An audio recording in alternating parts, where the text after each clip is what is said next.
Welcome everyone, and a belated Merry Christmas or Happy Holidays to everyone. Depends if you celebrate Christmas or not. If not, still Happy Holidays. Uh, I didn't actually do anything since last time. Uh, didn't really have time for it, actually. So I think we'll just spend the resin real quick before we do anything else.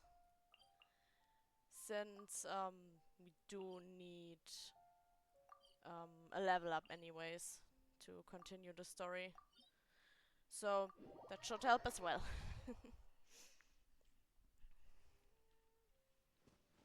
If I sound a bit weird, I'm kinda sick. I've been sick all Christmas, so wasn't really fun this time around. But I think yesterday I've gotten over the worst, so should be fine. Hopefully. I'm not dying. Right, up there.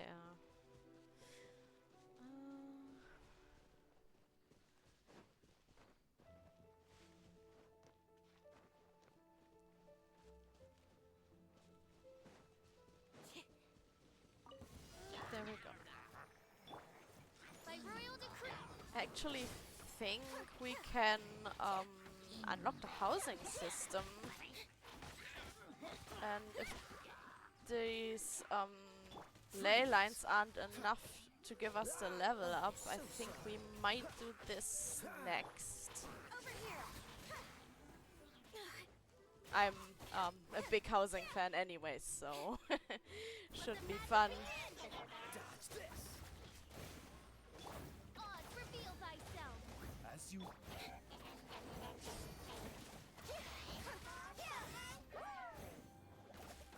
You still are the bane of my existence, aren't you?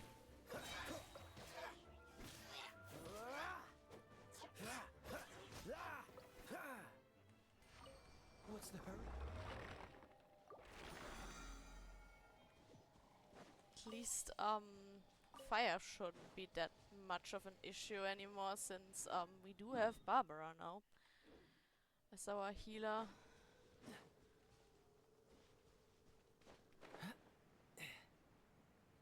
No water is just the problem. Oh, now I think cryo is even worse. Depending on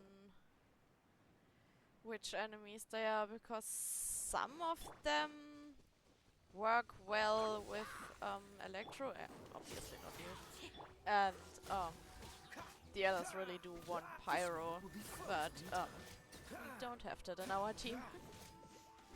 Oh no, you don't. What's the hurry? Cool it.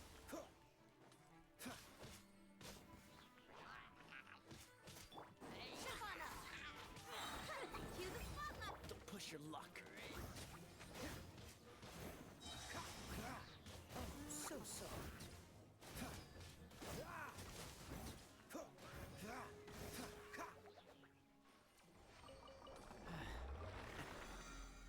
Quite nice that we actually have a little bonus event going on too. That helps.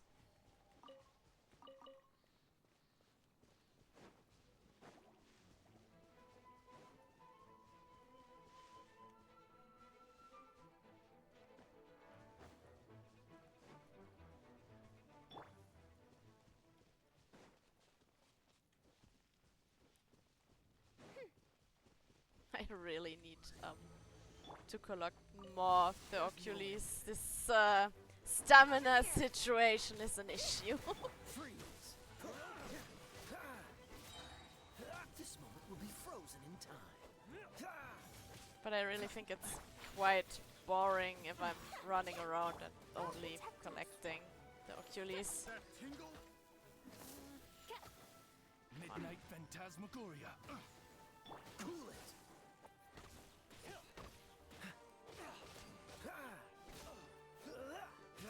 Dodge this.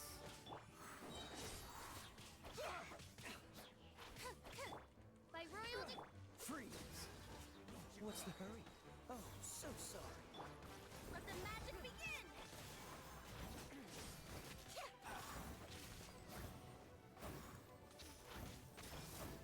Let the show begin. Dodge this. Ah! Ah!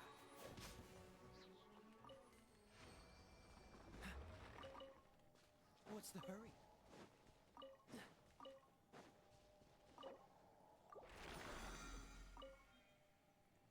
Yeah, I don't think the ley lines will be quite enough for the level up. What's the hurry?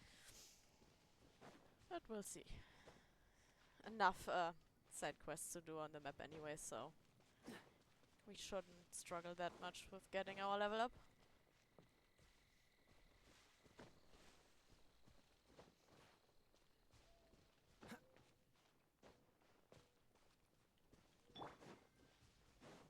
Go, Bart, I'll protect us. Cool it. This moment will be frozen in time. Be amazed!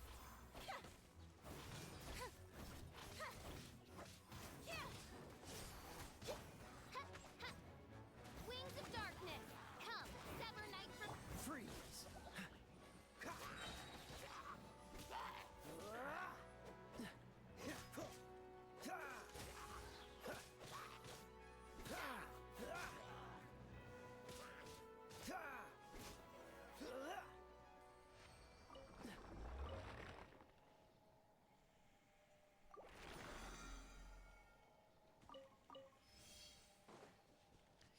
Right, where to next? Oh. There we go. Cryo is always far more effective in the rain. This is going to get interesting.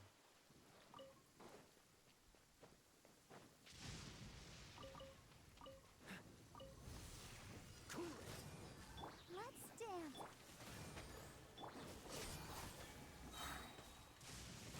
Ow.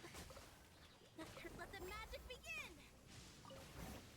Freeze. Brilliant. Raiden doesn't like me today. Step on up! He doesn't even know me yet, though.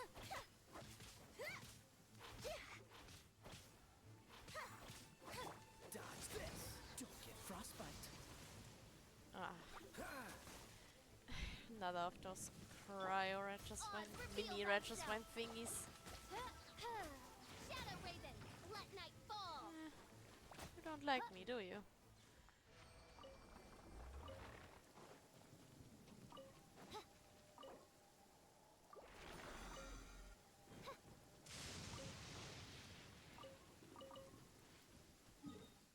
Okay, just follow the path.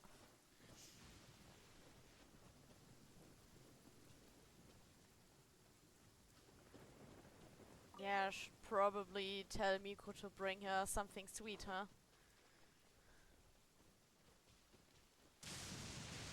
Yikes!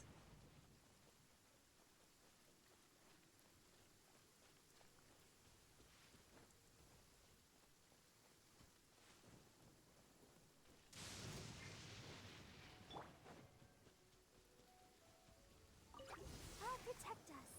Cool it. Over here! Be amazed!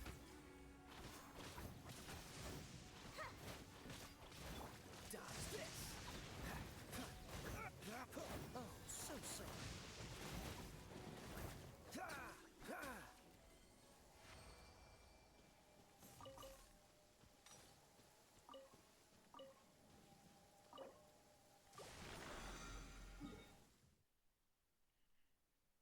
A few more.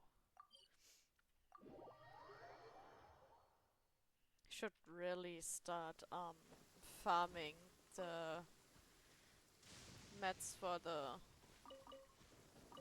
weapon ascensions too. since my weapons are all still pretty low. Catch the wind. Okay. What the? I have no idea what actually just hit me there.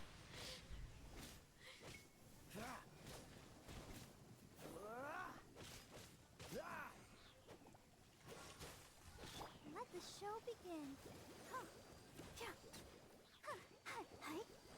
You aren't doing that much damage, Barbara.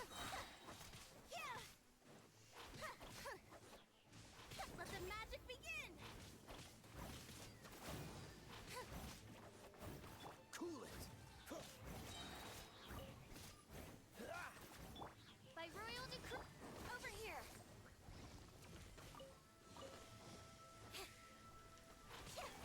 Freeze. Wings of darkness, come, sever night from day. I summon the...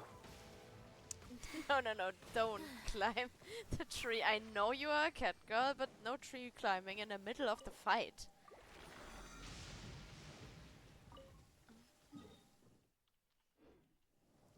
You can do that in your free time.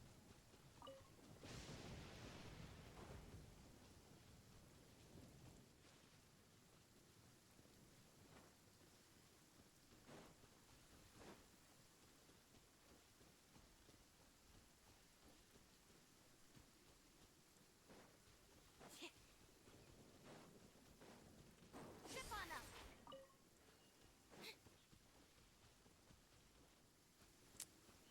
I probably should wait before jumping.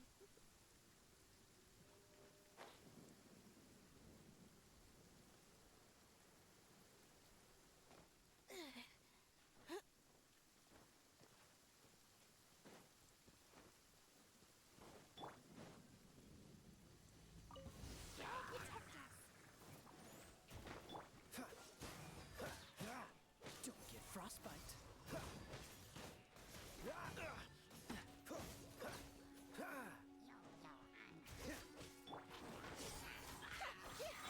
Oz, reveal thyself. Dodge this.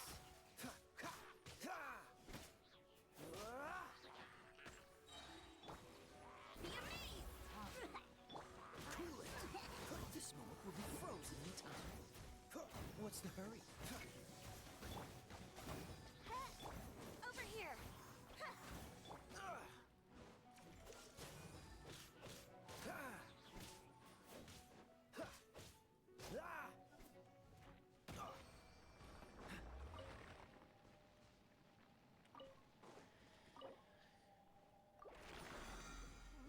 Two more, I think.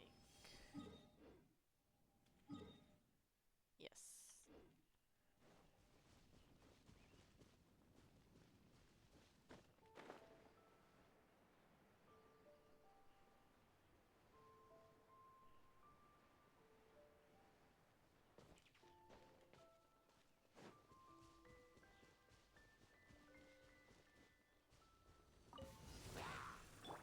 Let's dance.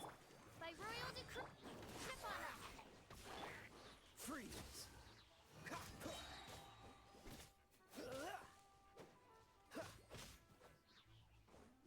Cool it. Don't get frostbite. Cue the spotlight.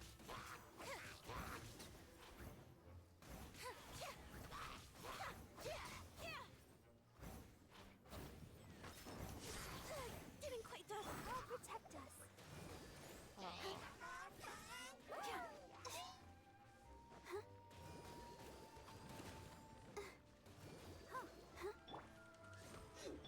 Surprise!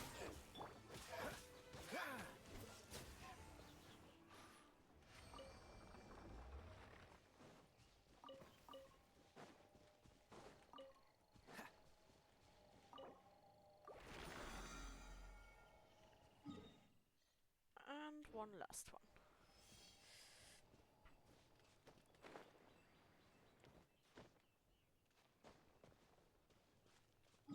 Ah.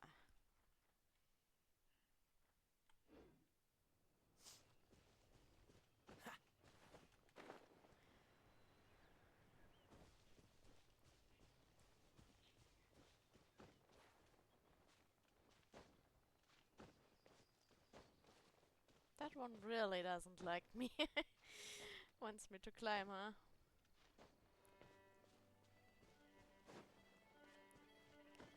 Alright.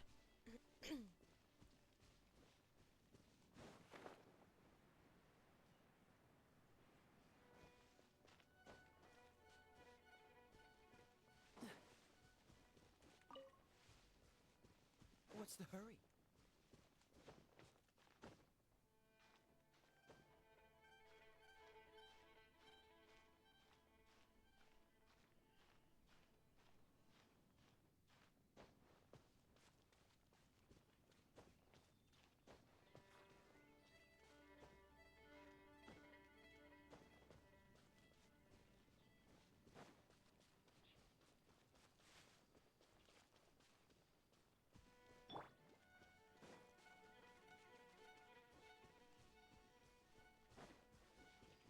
Let's dance. Oh, Oz, no. reveal thyself. Over here. Freeze!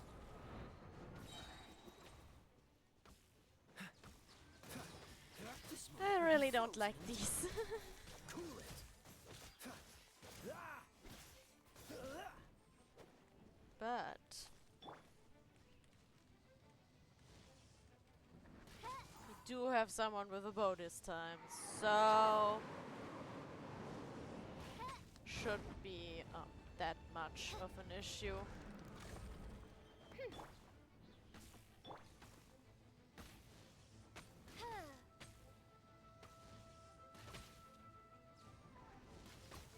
No amber needed.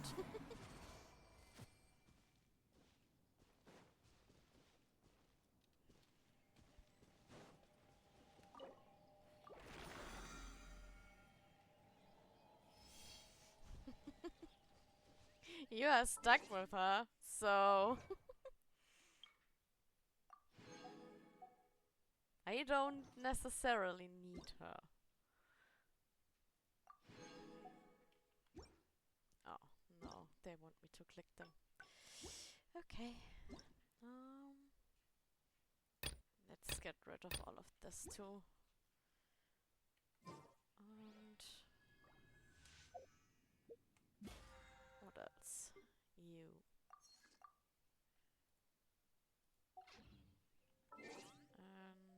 And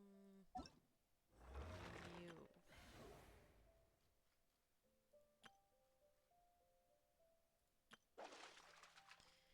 And I actually did want to do this one.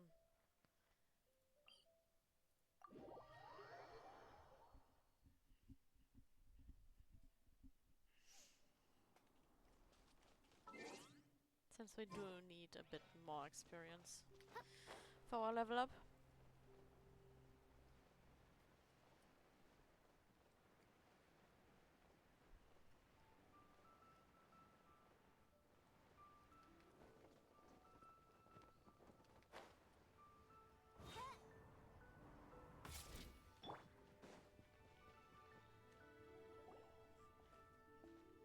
Ah, children, come, come.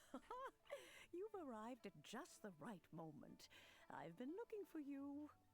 Oh, what is it, Granny? Need any help? Oh, no, no. You've done so much for Liyue Harbor already. I could hardly ask for more. In fact, my old friends and I have been putting our heads together to think of what sort of gift we might give you in return. A gift? For Paimon?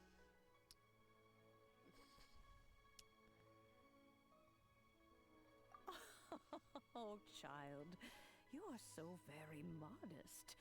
Uncommonly so, even. But you mustn't decline this gift. I simply won't allow it. When you traversed my old teapot in search of the cleansing bell, I heard your little friend mention that you often camp out in the wilds. That simply won't do. Especially since I imagine you still have a very long journey ahead of you. Fortunately, I have not yet grown so old as to see my subspace creation abilities atrophy. Oh, did my friends never mention that to you? Well then, it is a blessing we old folks once received from Rex Lapis, part of our illumination, if you will. I will not go into too much detail, but subspace creation is the ability to create a small, autonomous pocket world. The teapot that you entered previously was a little trinket created using that ability. So, in the eyes of an Adeptus, creating a magic teapot world is just child's play, huh? Oh, indeed, the teapot is nothing to boast of. One such as myself must depart from this realm to create a world of one's own. Rex Lapis, on the other hand, moved mountains and seas. That is what one might call an exercise of true power. But that's enough nostalgia for now. The gift that I have prepared for you just requires a few final materials to add the finishing touch. That's right! Finding stuff's what we're good at, after all. Oh, settle down now, children. There's no need for you to go running hither and thither. I have already found a fleet-footed youngster to prepare what I need. What's more, I doubt that you would know how to find the materials I am searching for. Some of them are very rare indeed these days. Well, for starters, I require some shimmer soil from the banks of Dihua Marsh. Back in the day, it could only be found where the glazed lilies thrived most profusely. You would have to dig downward, following the roots of the glazed lilies, and if you were lucky enough, you just might find a small patch of shimmer soil there. But almost no one has been able to find shimmer soil in this manner since Dihua Marsh came to be the way it is today. Even more difficult to find is Smaragdus jadeite, which must be chiseled from the rock of the chasm. Or so it used to be. Ever since the Blackcliff Forge opened for business, they've slowly but surely stripped the mines all but completely bare of it. In any case, Smaragdus jadeite is an Adepti treasure, and the Adeptal power within is not something that most humans can withstand. Extended contact with it is, in fact, harmful to humans. Goodness knows if that child will succeed in finding these items. Well, since you're an Adeptus, Granny, the person you asked for help, they must be an Adeptus too, right? Yes. I suppose she does count as an Adeptus. She counts? How come there are so many Adepti in Liyue Harbor? We seem to bump into them all the time. It feels like even when you go out to eat, you could be sitting next to an Adeptus and never even know it. Oh, maybe so. Who can say? A fair few of my old friends are rather fond of mundane mortal life, after all. I'm back, Granny. Oh, I don't believe we've met. Allow me to do the honors. This child here is Yen Fei. She's the one helping run some errands for me. Yen Fei, I believe you've already heard of the Traveler and her traveling companion. Of course, who hasn't? Much has been written about you in the Millilith's records.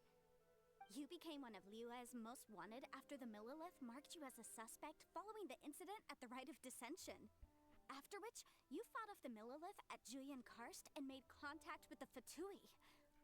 Before finally defeating an ancient god together with Granny and her associates, and subsequently being cleared of any and all suspicion by the Chiseng. What a shame. What a shame. A shame that we didn't meet sooner. If we had, well, I can't say that I would have been able to clear you of suspicion immediately, but it certainly would have been less, embarrassing for you. Allow me to introduce myself once more. I'm Yenfei, a legal advisor. Got a legal problem? You can come right to me. Oh, yes, here's my business card. You'll find it has my contact details and office address. Keep it handy. If you have an urgent issue, just leave me a note at this address. Is she Oh, and I almost forgot to self-promoting? mention, I offer a very generous discount for first-time customers. Guess Yanfei didn't read Alright the then, stream Faye, rules alright. either, huh? Let's get to the business at hand. I do not think these two are in any dire need of legal assistance at the moment. You'll have to excuse Yanfei. She's always been like this. Ever the talkative one when it comes to her own affairs. Paimon was gonna ask the same question. You seem really different from the ones we've met before. An Adeptus? I guess. Kinda. My old man said he was one anyway. He mentioned that he once campaigned with Rex Lapis for a long old time, and then after that was all over, he went back and married my mom. They had me, and once I was all grown up, the two of them upped and left on a journey, leaving me with Granny here. Good parenting. Not. That's a bit casual for an Adeptus. Aren't you guys supposed to sign solemn contracts to protect Liyue Harbor and all that stuff? What do you mean he just went back to get married? Well, my dad did say that he'd talked it through with Rex Lapis, and that he was fine with it. Even contributed towards the wedding gift, apparently. Anyway, let's not dwell on that too much. So, Granny, I've gotten a hold of most of the stuff you asked for, except for Smaragdus Jadeite. I couldn't find any at all. Is that so? But Smaragdus Jadeite is really rather essential. Yanfei, are you sure you can't find some other way?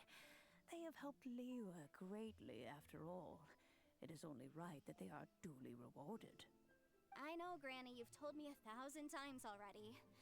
Well, the chasm's definitely a no-go, but there's still a chance we can figure out some alternative means of procurement. Hold on a moment. Let me have a look.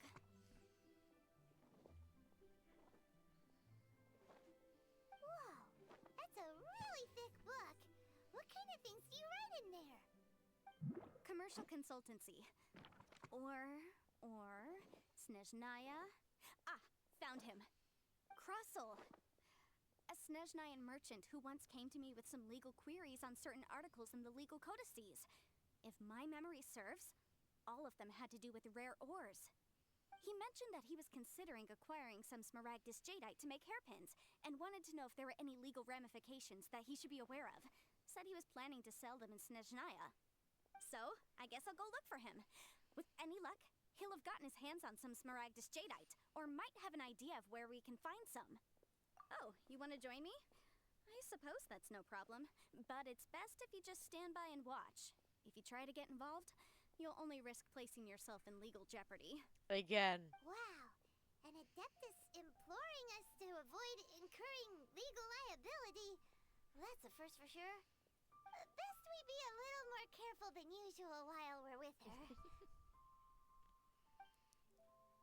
Paimon, I'm always careful.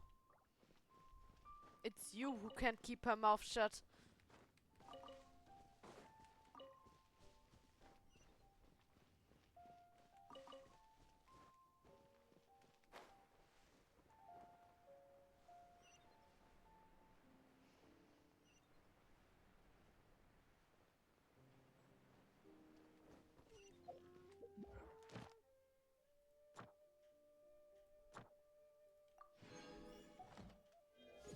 Oh, brilliant. Now I don't have to do the quest.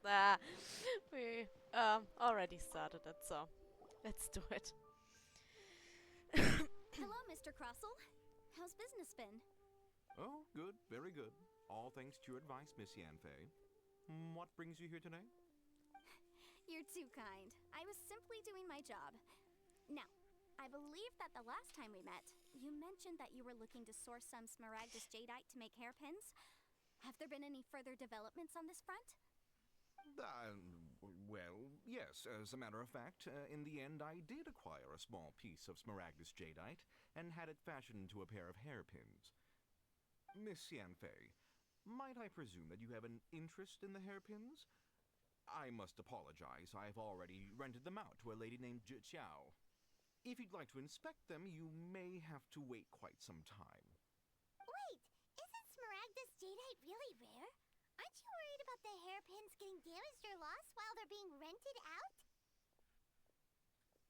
No, I'm not worried in the slightest, because I signed a contract with Ms. Zhiqiao before renting them to her. The contract makes it quite clear that if she loses or damages the item in question, she must compensate me for its full original value.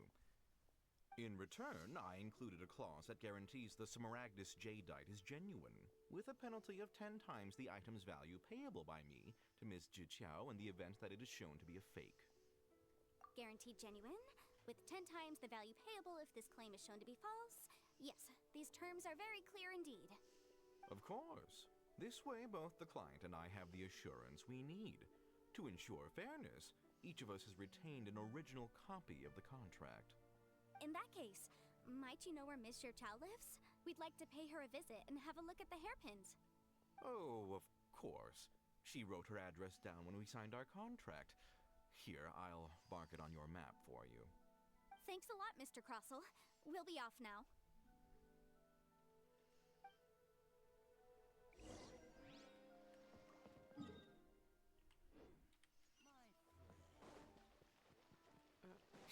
Wrong direction. Okay. Then let's pay her a visit.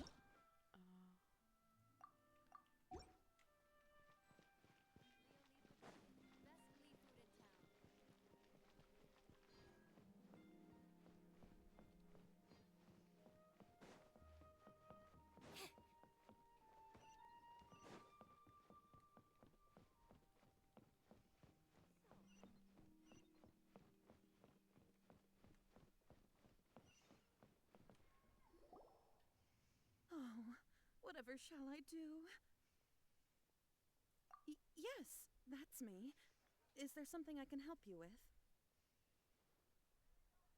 How do you do, Miss Zhiqiao?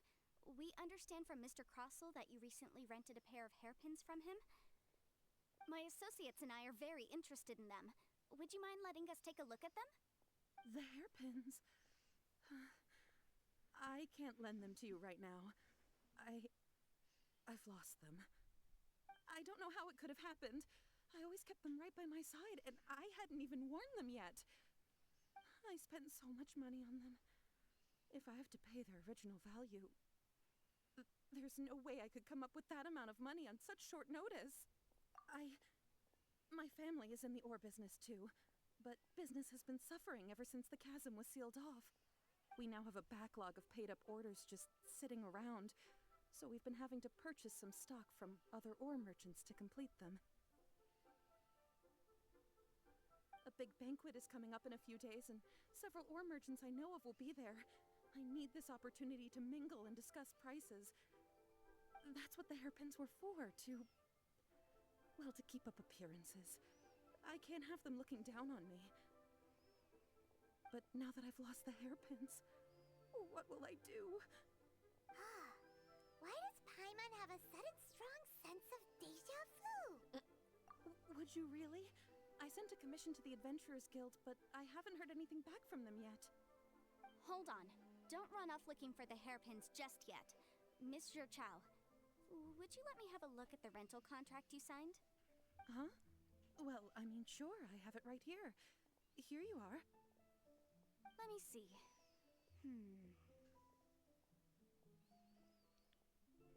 That's right! Yanfei said she's a legal advisor, didn't she? Maybe she can help Zhiqiao somehow. True. Though surely there must be a win-win solution. Right. I finished reading the contract.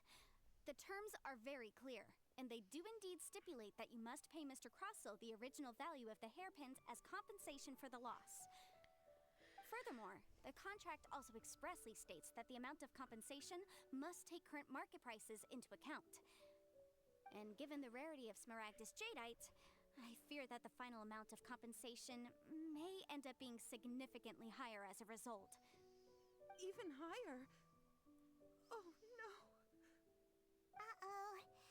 Zhiqiao looks like she's about to faint. However, all of this is assuming that it is indeed genuine Smaragdus Jadeite that was inlaid into the hairpins. Did you really have to pause before saying that part? Anyway, the hairpins are lost, so how exactly would we be able to find out if the Jadeite is genuine or not? Would whichever way you look at it, we've got to start by finding those hairpins. Except that if we found the hairpins, there'd no longer be any need to check whether the jadeite is genuine, would there? Seems right. Please. Please, Don't trouble yourselves over this. The fact is, I lost the item and I should pay compensation per the contract. However much it is, I will have to pay it. My family are merchants after all. It's vital that we keep our word and respect our contracts. Now that it's come to this, I really shouldn't keep Crossel in the dark any longer. I'll go and inform him of the issue and then negotiate the amount of compensation. Yes, legally speaking, it seems this is the most sensible course of action. But before that, I have some questions about the hairpins. So hold on a moment, Mr. Chow. When you first touched the hairpins, what did you feel? What did I feel? Well, I remember that the gemstones set into the pins were perfectly smooth to the touch, like the finest quality jade. My family has seen much jade pass through its hands in the past, so I am quite certain of my judgment in this matter. Smooth to the touch, finest quality jade. No, it's nothing. I just need to re-examine a few things. Let's head over to Mr. Crossel's.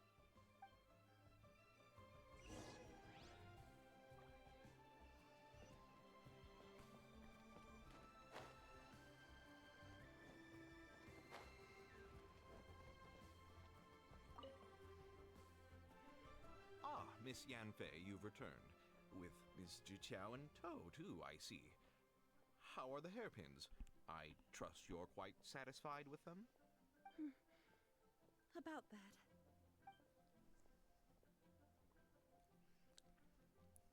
You lost them? Are you serious? Do you have any idea how expensive they were? I'm sorry. Truly I am. I'll pay the compensation as per our contract. Every last mora. Mora?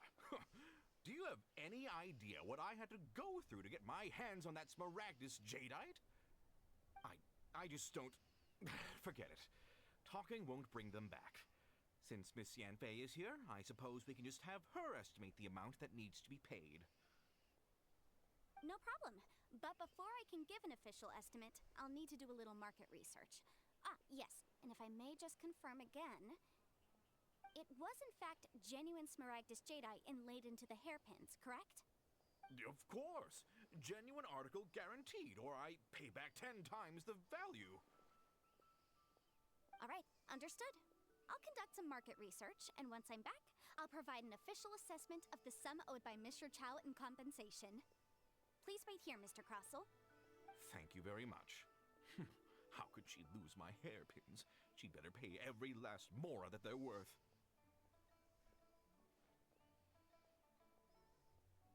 Looks like I'll have to find some way to raise that money. Please wait, Mr. Chow. I have something to discuss with you. It's not convenient to speak here, so let's find somewhere that we can sit and talk in more detail.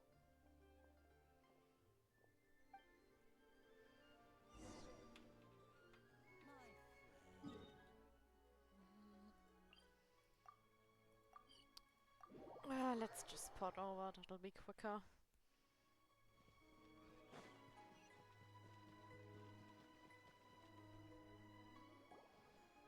Miss Yanfei, what is this about?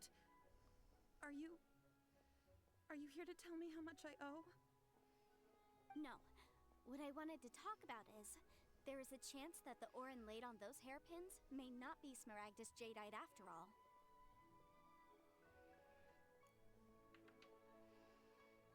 What do you mean?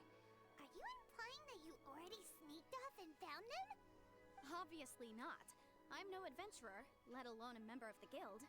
I don't run thankless, time-consuming errands for a living. Thanks. Let's just say I made some deductions. I don't know if Granny told you this, but Smaragdus jadeite is found deep underground and contains very concentrated elemental energy. If mere mortals come into contact with it, well, they'll be sick in the best case. And in the worst case, They could even experience a dramatic change of personality. It most certainly would not be smooth to the touch. Mr. Chow, did you at any time feel unwell while the hairpins were in your possession? No, not at all. I felt perfectly fine the whole time. Not even the slightest bit unwell. I didn't feel anything special at all, in fact. Now that is strange. I noticed earlier that there were elemental traces in Mr. Crossel's vicinity. If I've deduced correctly, he may still have the Smaragdus Jadeite in his possession.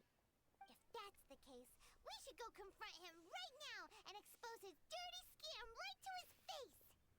Absolutely not. If we were to confront him now, there's no way he would admit to it. Eventually, he would find some argument to compel us to leave. And then, he'd throw the Smaragdus Jadeite into the sea the moment we were gone. After that, he would simply insist that Mr. Chow pay up per the contract. He would lose nothing. Meanwhile, we would have to look under every stone in Liyue, hoping and praying that the hairpins do actually still exist somewhere in this world. So vivid that Paimon thinks it might be experience talking. Oh, it certainly is. I've seen my fair share of situations like this, and brute force methods are certainly one way of resolving them. Fortunately, I have far more elegant solutions at my disposal. I'll share them with you in due course. Well then, since you're so experienced in dealing with problems like this, perhaps you could help me, Miss Yunfei. Oh, that won't be a problem. But first, Mr. Chow, can I ask you to please sign this contract? Huh? Does there have to be a contract for everything? Paimon can't even keep track. Paimon, we're in Liyue. It's the nation of contracts, Feels isn't like it? Yunfei is even more concerned with them than a certain someone else we know. These are my formal terms of engagement. Everything prior to now has just been pro bono advice. But for me to investigate any further, I require a written contract. Any work commissioned but not bound by a contract cannot be relied upon. I understand. Then I will be glad to place this matter into your capable hands if you will take it, Miss Yunfei. No problem. Just sign here, and I'll sign too. Okay. Now write your address here, and then sign on this page as well. And I'll also need your signatures on pages 5, 7, and on the very last page. Finally, if you could just use this ink pad to make a handprint over here. This contract has so many pages. Paimon's all out of brain juice again. Alright, that should do it. My fees are the same as always, and they're written in the contract. Have a look through and let me know if you have any questions. I've had a read through. Everything checks out. Well then, here's your copy of the contract. I will retain the other copy. Not for now, no. Despite how intractable this problem might sound, it will actually be quite straightforward to resolve, once we've got some things squared away. I don't believe you have been part of an investigation like this before, in which case, hopefully this should be quite the experience. Miss Yunfei, I have to ask, why are you helping me? Because, as it happens, I'm currently trying to acquire some Smaragdus Jadeite myself. I noticed strong traces of geo-energy around Mr. Crossel, so perhaps he has, in fact, secured some. Whether he actually made it into an item of jewelry or not is a separate matter, but either way, it's a lead. As long as we follow it, who knows? We might just be able to get our hands on some Smaragdus Jadeite. Also, the idea of someone abusing the law to their advantage, I won't stand for it. But again, let's not dwell on this. Let's go to... where can we find someone who processes ore? Ah, I've got it! Let's pay a visit to Chateau, the boss of the Jade Mystery. He's a professional when it comes to working with stone and ore. If Mr. Crossel had his ore worked on at all, Chateau would undoubtedly have been his first choice.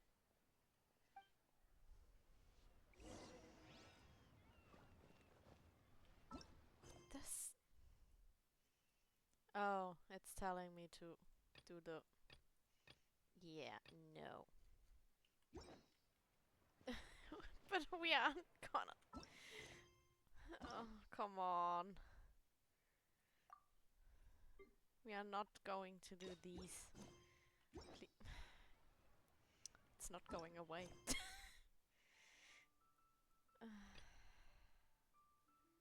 I know, game, but I don't want to do them. Actually, I can't do them. Ah, good, it's gone. I hope nobody disturbs me. Why, hello there, honored customers. Welcome to. Oh, it's you, Miss Yenfei. Is something the matter? Surely not more spurious claims that my jade betting is rigged and no one can ever win. Oh, I swear on all that is sacred. No, nothing of the sort. Has a Snezhnine merchant named Crossel enlisted your ore processing services recently by any chance? A Snezhnayan merchant named Krosel, you say? I do remember that. He brought me a piece of ore, claiming that it was Smaragdus jadeite. That was the first time I'd ever encountered it, so I had no way of telling if it was really Smaragdus jadeite or not. But if a customer insists, far be it from me to contradict them. He was quite generous with his money, too, so I didn't give it too much thought. I processed the ore as per his request.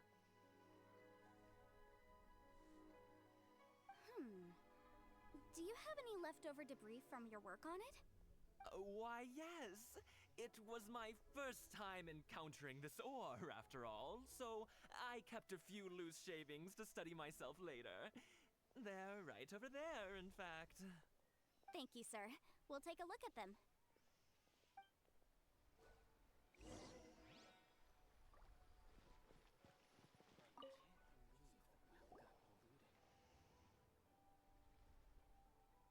Huh? If my eyes don't deceive me, the cross-sections and patterning suggest that these are Smaragdus nephrite shavings. Yes, it's not particularly rare, nor is it especially valuable. It's used to make jewelry all the time. I've heard it said that Smaragdus nephrite is in fact the outer layer of Smaragdus jadeite, though no one's ever proven it. A thin layer of separation, huh? If you must see for yourself, try examining these shavings for traces of elemental energy. Smaragdus nephrite is an entirely ordinary ore, containing no elemental energy whatsoever. Is that so? Well, we might as well give Elemental Sight a shot. So, did you find anything? So they really are different. But wait, how come Jichao was able to tell what it was just by looking at the shards? That's pretty awesome. There's nothing special to it. It just so happens that I've come across a great many of these in my time. These two stones actually look very similar. Someone without a deep understanding of them would find it very difficult to tell them apart. There may be only a subtle difference for the casual viewer, but that translates to an astronomical difference in terms of the market price. And, I'm sure, a significant difference in the cost of having them carved into shape. All right, let's focus up. We're going off on a tangent. But, never mind, Shirto. Why would Mr. Crossel... Unusual actions have unusual reasons behind them. Let's take some of these shavings back to Chateau. Hi! Did you finally wake up, yes?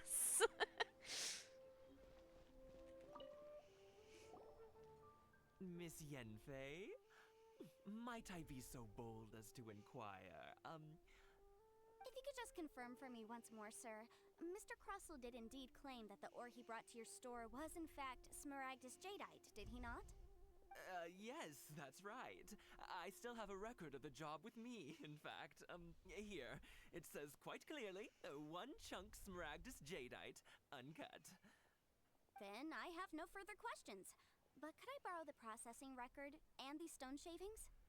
Of course. But might I ask why you need them? Oh, I have my reasons. Yes. Please sign here on this affidavit.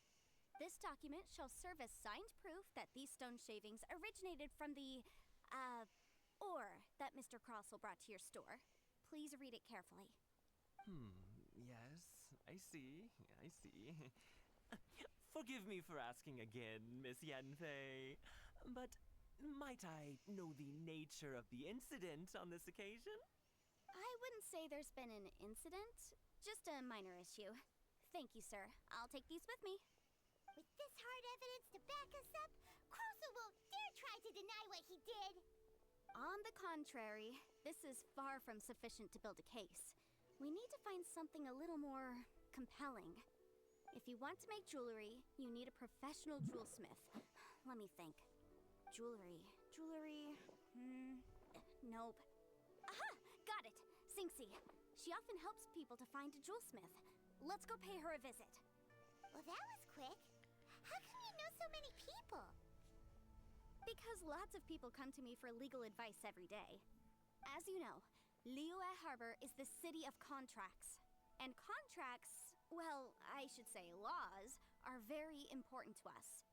But the amendments made by the Tianquan to our laws are unnecessarily complicated. How can I put this? It just seems like they're hard to understand and impossible to finish. As such, legal advisors like myself provide quite the popular service indeed. So you help them make sense of the law. But didn't you say that it's hard to understand and impossible to finish? Yes, well, that's no obstacle because I've memorized all the legal codices. You memorized them? You sound surprised. Knowing the law inside out is a legal advisor's bread and butter, you know? Oh, this has nothing to do with being an adeptus. I just like reading things. Again, with that casual tone. Well, that's that then. Let's go look for Sinxie.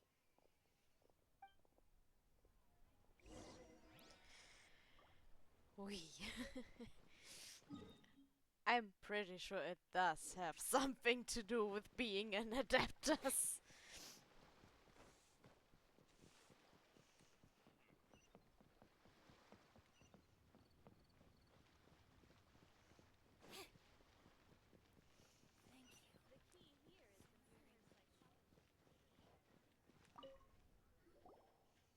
Oh, Miss Yanfei, it's you. Has something happened? Did the client from last time, Have no further trouble from then on? Yes, of course. I'm just here to ask you a few questions. Has a merchant by the name of Crossel asked you to put him in contact with a jewelsmith recently? Krosel? Yes, I remember him. He's a merchant from Snezhnaya, no? Yeah, he came to me with a chunk of something he called Smaragdus Jadeite. The design of the hairpins that he gave me was quite intricate, so it took me some work to find someone who was up to the job. Eventually, I found an older jewelsmith who made them exactly according to his specifications. This order was on hold for a very long time, and only completed quite recently, which is why I remember it so well. Doesn't seem like there's any evidence to be found here. Miss Sinxie, I'd like for you to confirm for me once more. When Mr. Crossel commissioned you to find him a jewelsmith, did he or did he not assert that the material he presented to you that day was called Smaragdus Jadeite? Yes, I'm sure of it. The hairpins were made using many expensive materials, and the asking price was quite high, so we had to put this transaction on record with the Ministry of Civil Affairs. Mr. Krosel wasn't very familiar with the necessary procedures, so I filed it on his behalf. I also kept a copy for my own records. See for yourself, the item is called Smaragdus Jadeite Twin Phoenix Pins. The inlaid gemstone is recorded as Smaragdus Jadeite. The document even has the official seal of the ministry on it. Thank you, Sinxie. Now, could you let me borrow this document? Sure, it isn't serving much purpose here anyway. I take it then that there's been some more trouble? Nothing you need to worry about, just a minor issue. I'll return your document as soon as I'm done with it. Thanks again. Why is everyone's first reaction always to assume someone or something is in trouble? I mean, if a lawyer comes talking to you, you assume you are in trouble. That's how that We have almost all works. the evidence we need. We just need to make one last trip. Let's go to Boo Boo Pharmacy to speak with Dr. Baiju. The weirdo with the snake around his neck? What do you want to speak to him for? Because only he can provide an authoritative statement confirming that Smaragdus Jadeite is harmful to the human body. Once we have this final piece of evidence in our hands, we can wrap this case up.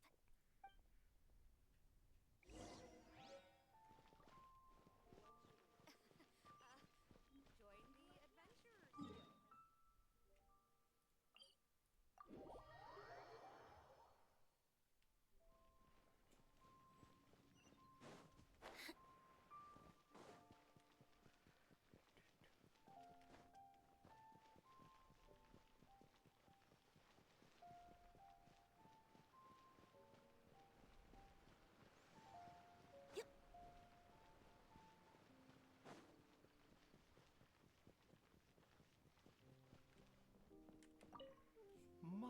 My, to what do I owe the pleasure?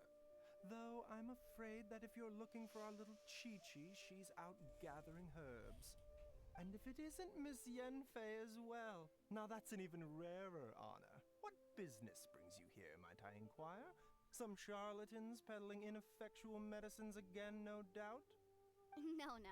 I'm here this time to ask if you're familiar with Smaragdus Jadeite. Smaragdus Jadeite?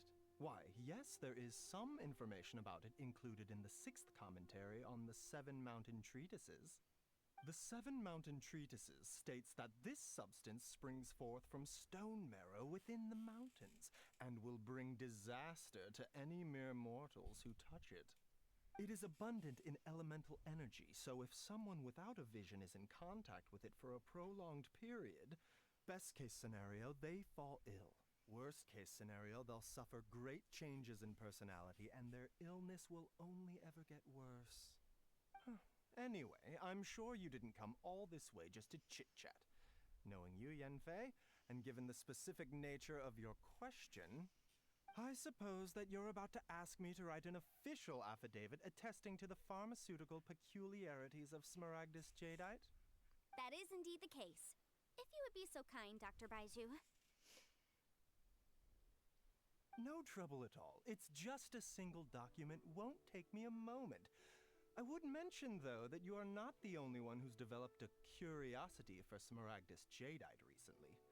A Snezhnayan merchant came to ask me about it not long ago.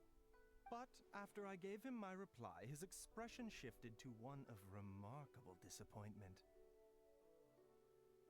I wonder, Miss Yenfei, if your pressing business might be related to this Snezhnayan merchant? You needn't concern yourself about that, Dr. Baiju. Thank you for penning us that document. I'll make sure to compensate you in due course. You're too kind. Take care now.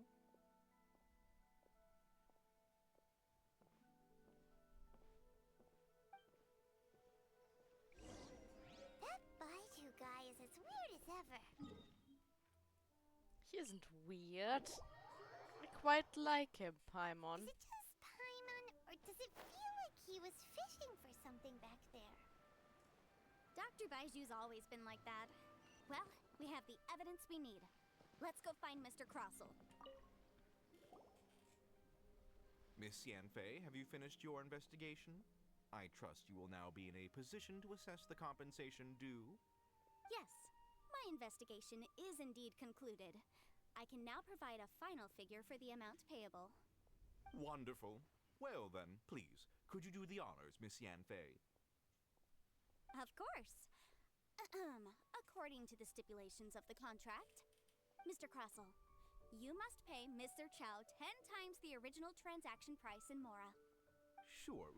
Wait, what? Me pay her? Surely there's been some kind of mistake, Miss Yanfei.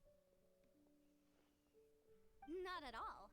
According to my investigations and the material evidence that we've gathered, the substance claimed to be Smaragdus Jadeite that was inlaid within the Smaragdus Jadeite twin phoenix pins that you rented out to Mr. Chow was, in fact, Smaragdus Nephrite.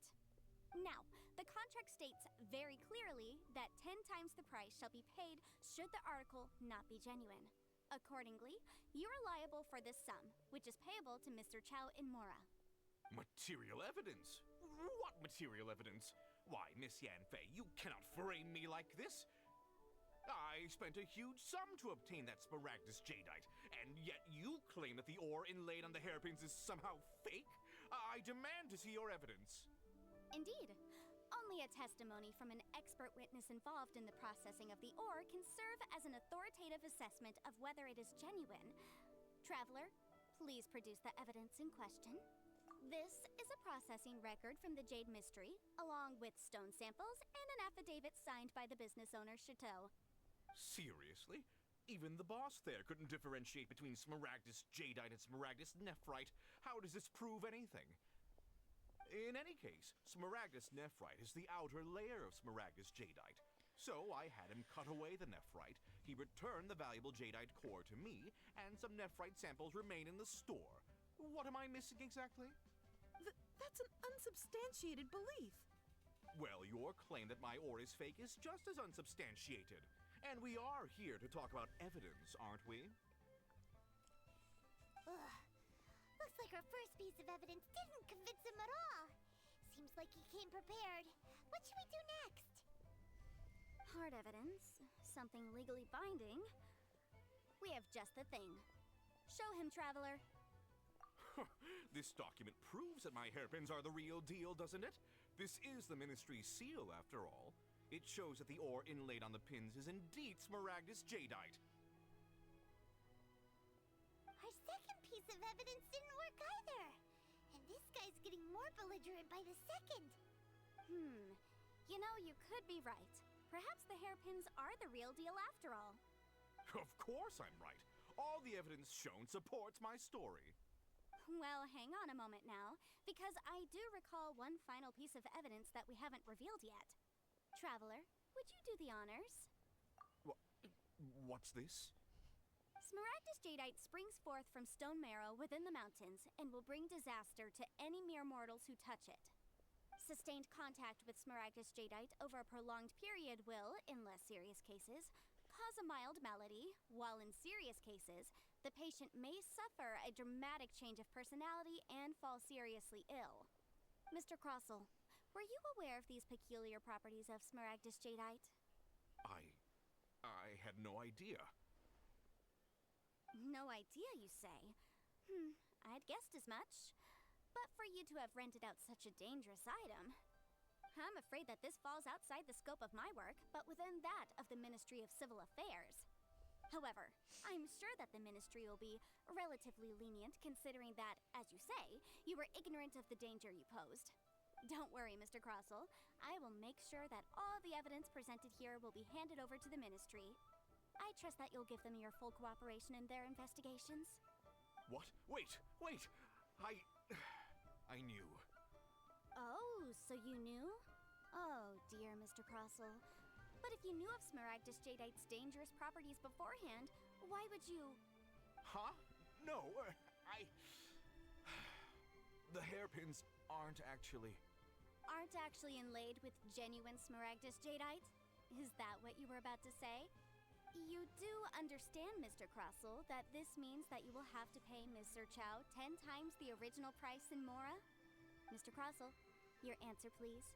My client and I are waiting. Yamp, he's seriously intimidating right now. It's like she's a different person. I admit it. I confess. The ore I had inlaid on those hairpins was Smaragdus Nephrite. But I'm a victim in all of this too.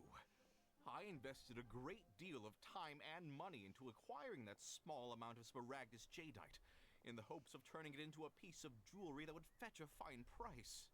But after receiving it and carrying it around for a few days, I started to feel extreme discomfort. I couldn't sleep a wink or eat a single bite.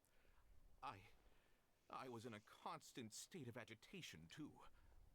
I went to Boo Boo Pharmacy to get myself checked out, only to discover that this sort of stone cannot be worn as jewelry. But how could I let all that money go to waste? That's why I had another pair of hairpins made from Smaragdus Nephrite, which is almost indistinguishable from Smaragdus Jadeite. I kept the real Smaragdus Jadeite in a specially made box. I daren't touch it again. I was worried that someone would see through it, which is why I only dared to rent them out, not sell them. And then to top it all off, Zhiqiao lost the hairpins after I rented them out to her. Exactly! If they weren't the real deal, why'd you make her pay so much? I didn't want to either, but when I purchased that Smaragdus Jadeite, some of my business partners found out. I knew they'd be watching closely to see how much I could make off it. If word got out that I sold a pair of fake hairpins, then my days in this line of business would be over. All right, let's cut the appeals phase right there. I failed to see what bearing any of this has on your transaction with my client. According to the contract, you must pay Mr. Chow 10 times the original price in Mora, and that is final. 10 times? Croso looks like he could faint any second. As for me, according to my contract with Mr. Chow, 20% of that sum will go to me. 20%? That's as much as I spent on that Smaragdus Jadeite! There's no need. It's fine. You don't have to pay me that much, Mora. Even if the Smaragdus Jadeite on those hairpins was fake, I still bear responsibility for losing them. Legally or not, I think I owe some compensation for that. Ms. Zhiqiao, you... However, Mr. Crossel, since you have no use for that chunk of Smaragdus Jadeite, why don't you give it to me instead? I'll consider us even.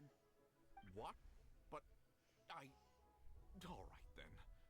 This cursed rock's brought me enough grief as it is. Miss Yunfei, I'll turn this Smaragdus Jadeite over to you. I trust that it will suffice as remuneration? Well, that's not quite how the rules say this should go, but whatever. It'll do. Thanks so much for your help this time, Miss Yunfei. When you have the time, I'll be sure to visit and express my thanks more appropriately. Oh, come on. No need to stand on ceremony. Now, if I may confirm this again, Mr. Chow, have you and Mr. Crossel come to an understanding? Well, yes, I believe we have. Well then, that's good. Mr. Crossel, it seems that my client has no further claims against you. Is that so? That's good. That's good. Actually, Mr. Crossel, I'd like to talk business for a second, if I may.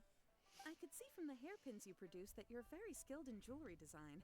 My family, on the other hand, works in the ore business, and we have a fair stock of fine ores. If we could join forces, your jewelry designs and our choice ores, I think we could do some fine business between us. Let me think for a moment.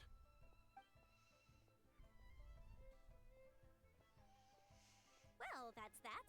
And we've got the Smaragdus Jadeite that Granny wants too. All's well that ends well, eh? Exactly. Usually when someone tells us they've lost something, we end up searching all over the place for it. But this time, you managed to solve the problem with just a big stack of documents. Even though the solution didn't involve actually finding the hairpins. The right solution depends on your perspective on the problem. The objective of my client, Mr. Chow, was to reduce her liability to pay compensation. So, rather than looking high and low for some hairpins, proving that the rented item was nowhere near worth what the vendor had claimed it to be was the more efficient solution. An Adeptus. Speaking of, you took part in that battle, didn't you? In which case, you would have heard what Granny said. Liyue Harbor is now a city ruled by humans. The title of Adeptus means precious little to me compared to my job as a legal advisor. In any case, don't you think that the Liyue Harbor of today needs legal consultancy far more than it needs adeptal powers? Paimon can think of someone who would definitely disagree with your reasoning. Yeah, shouldn't she feel more at home in Since we Fontaine, got though? what we came for, it's time to pay Granny a visit. I bet she's been on tenterhooks for a while now.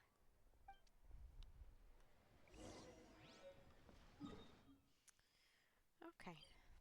Let's go back to Granny then.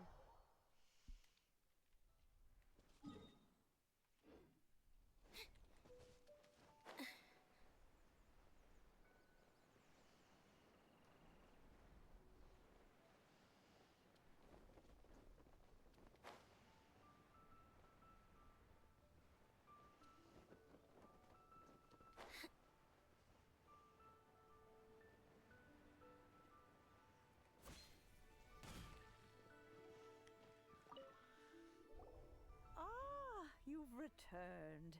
How did it go? Were you able to find the Smaragdus Jadeite? Good, good. Then we have all the materials we need. Well, if we're all set, Granny, I'll get going now. Got a ton of clients waiting for me back at the office. Oh, you. All right, then. Go see to your business. Granny should be able to handle the rest. I'm off then. Bye! Oh, yes, Traveler. Make sure you don't lose the business card I gave you. I've been looking into the laws of other nations as well. If you should ever bump into any trouble with the law, come find me directly. Regulars get discounts, too. Come now, child. Are you leaving or are you not? If you have no wish to leave, perhaps you'd like to help me clean my teapot. I'm leaving! I'm leaving! Bye! That child. Goodness knows where she learned to be so rambunctious. Her father was hardly so riotous or fond of talking nonsense back in the day when he stood beside Rex Lapis. Ah, indeed she is. Liyue has changed, and the Adepti must also learn to change. Yanfei might be overly garrulous, but she is also the most intimately acquainted with the city among us all. Ah, Liyue is not the same place I once knew. All right, then. Let us speak of this no more. Back on topic. I believe that I still owe you a little gift. Oh, Paimon's so excited! How is it made? It is but a single teapot.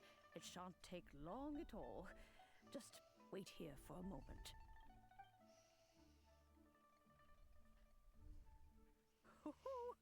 There we go.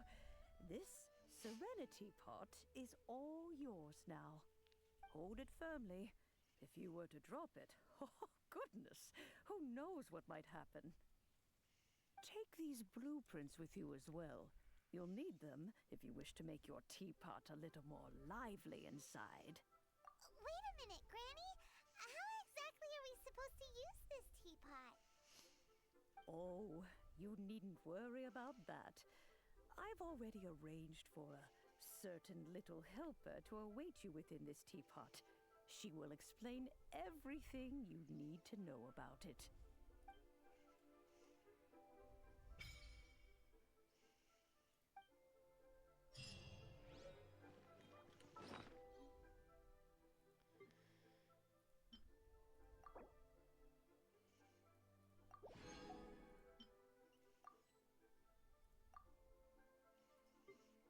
Okay, then let's go inside our teapot. And I think it doesn't actually matter at all which one we choose. We can unlock the other ones later anyways. And the one I will use in the end isn't even here yet, since that will be Shnesnaya. So let's just go with the first one.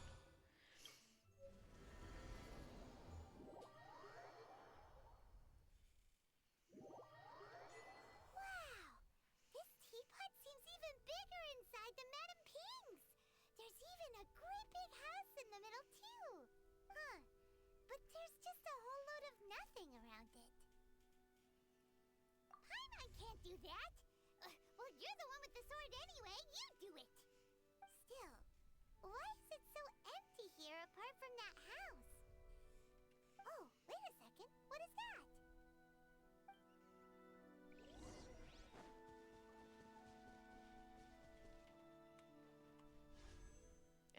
No, that wasn't what I wanted. I know.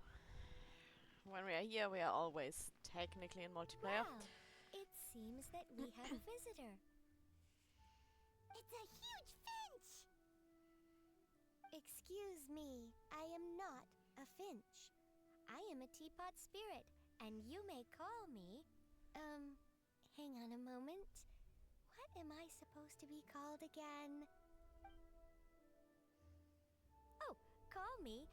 I suppose you may call me Tubby. So you're the little helper Madame Ping Madam Ping? Oh, you must mean Ping.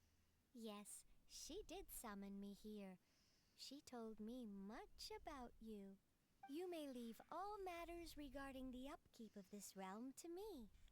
Your journey may be far from over, but at least this way you will not want for a comfortable place to sleep each night. Though it is the Adepti who create realms such as this, they generally do not have the time of day to attend to the banal matter of their maintenance. Thus, we teapot spirits were created to help guard their realms and manage their affairs. You may consider me a butler, if you will. Now, allow me to explain this realm to you. Have you any blueprints on you? Specifically, blueprints with beautiful rooms, chairs, and the like. As long as you have a blueprint, you can refashion this realm however you please. Blueprints? Oh, that's right! Granny handed us some when she gave us the teapot, didn't she? Let's take them out and have a look.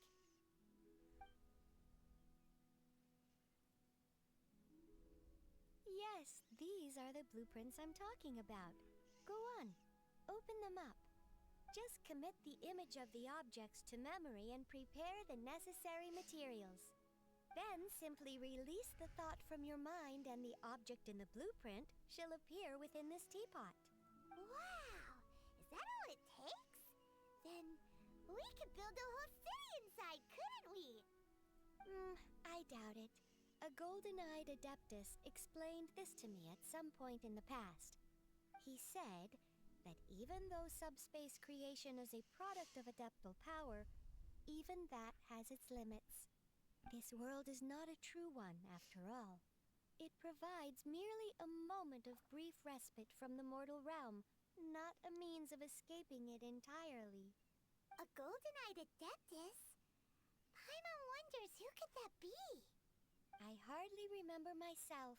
What's more, I have never seen that adeptus again since. Well, let's not dwell on that. Have a look around. Best you get accustomed to this realm. If there's anything you would like to ask, just look for me.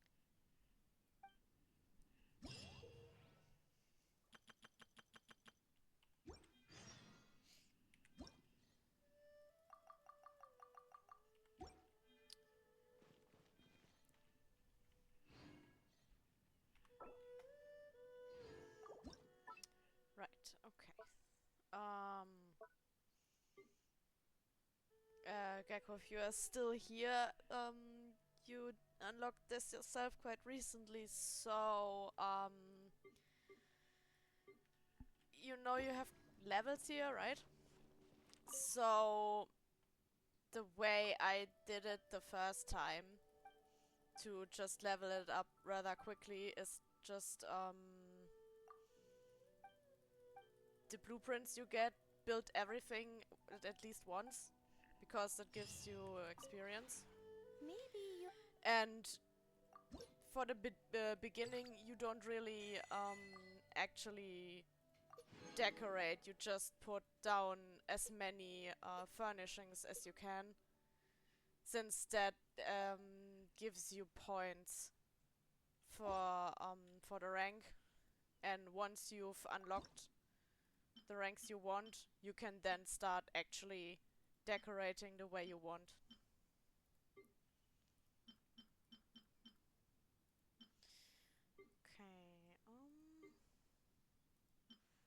Okay, can't really do much yet. So, let me see.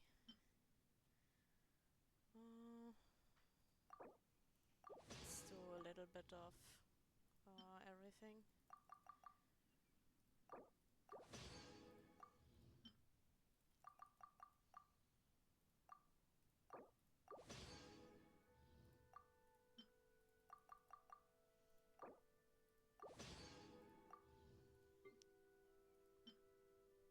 Yeah, I don't even have the right wood for this one. But, yeah, that's just... Alright. You do get a bigger queue later, And you can also buy these. They let you complete the furnishing immediately, so you don't have to wait for it to be done. Here you can buy a lot of plants from all the different regions. Here you have lots of blueprints. On my main account I have like 90% of them already unlocked. Here are different designs. This one might interest you since that's Fontaine, but you need to complete the Archon quest or the main quest in Fontaine first to unlock it, and then you need to collect 1,000 of the teapot currency, and you can buy it and unlock it, and then you can change your whole area If you ever to the one that belongs to Fontaine, which is completely underwater. You have these little islands here, and you can unlock more of them. I think 3 or 4 in the end. And in the Fontaine map, you actually swim or dive between them. Here you get like these little light bridges later when you unlock it. The ones you can see there in the distance. And yeah, in Fontaine you just dive between these spots where you can actually build.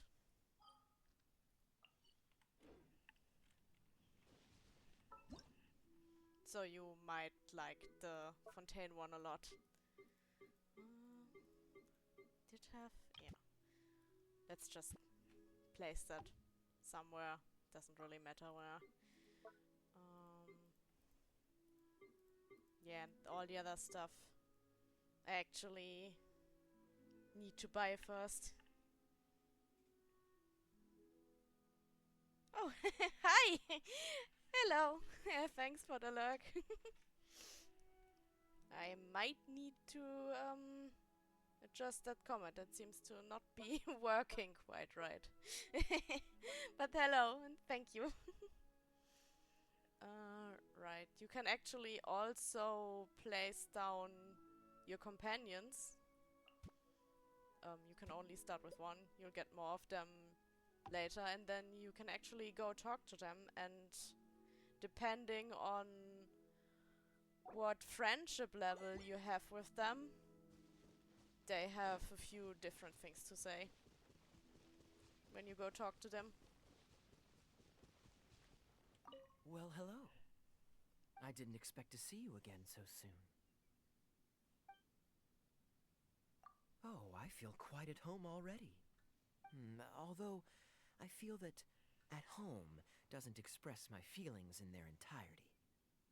Surprised is more how I'd describe the feeling I had when I first set eyes on this place. Exactly that. It's more beautiful than I imagined. It's been a while since I moved here, though, so the initial sense of surprise has mostly worn off. Now, this place feels comfortable, like somewhere I belong. Who'd have thought?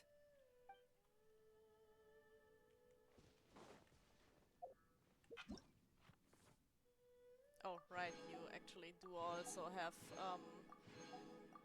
a book, like you have in the normal world too, where it gives you stuff when you complete certain things. And I don't know if you already saw this, but this is like a system where you can save what you've already built. And I think you can actually even share it with other players too. So that they can build it as well if you, or not if you, if they have all the stuff that's necessary for it.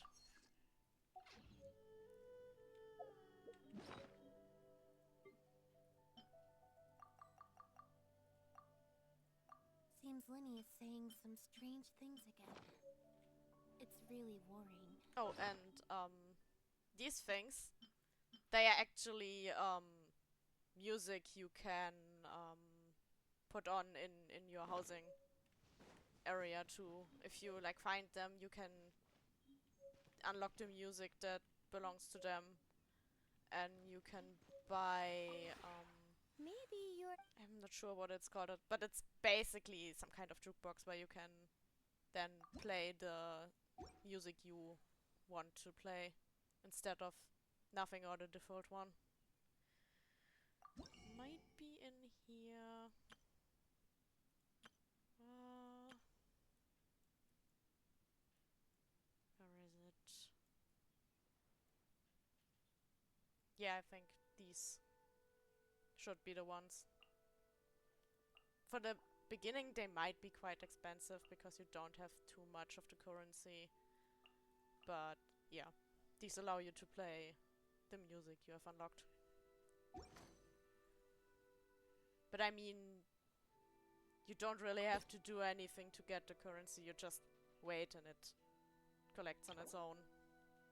And yeah, that's why I said just put down any furnishings you've got, since the adaptable energy is accumulated by that, and that means you get more of the currency.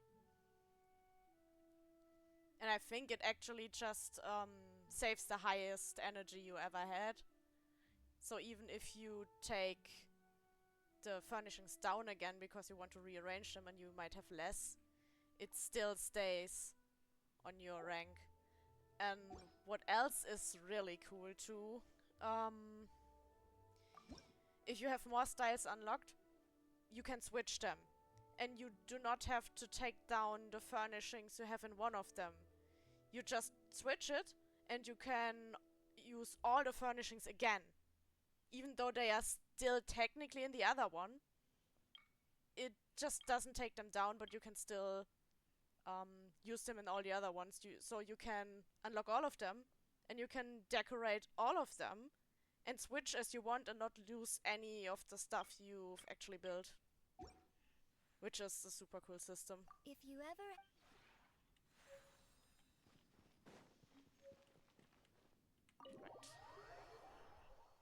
Let's maybe just put something up here so we get more of the adaptable energy.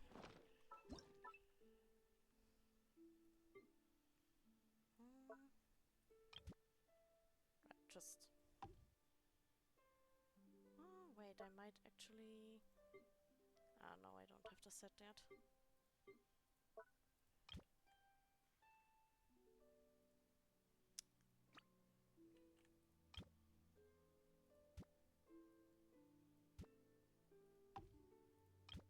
Let's just place them randomly for now. Like I said. I don't have much anyways. It's actually pretty big for the beginning, but it gets even bigger since you get like 3 or 4 of the islands in the end.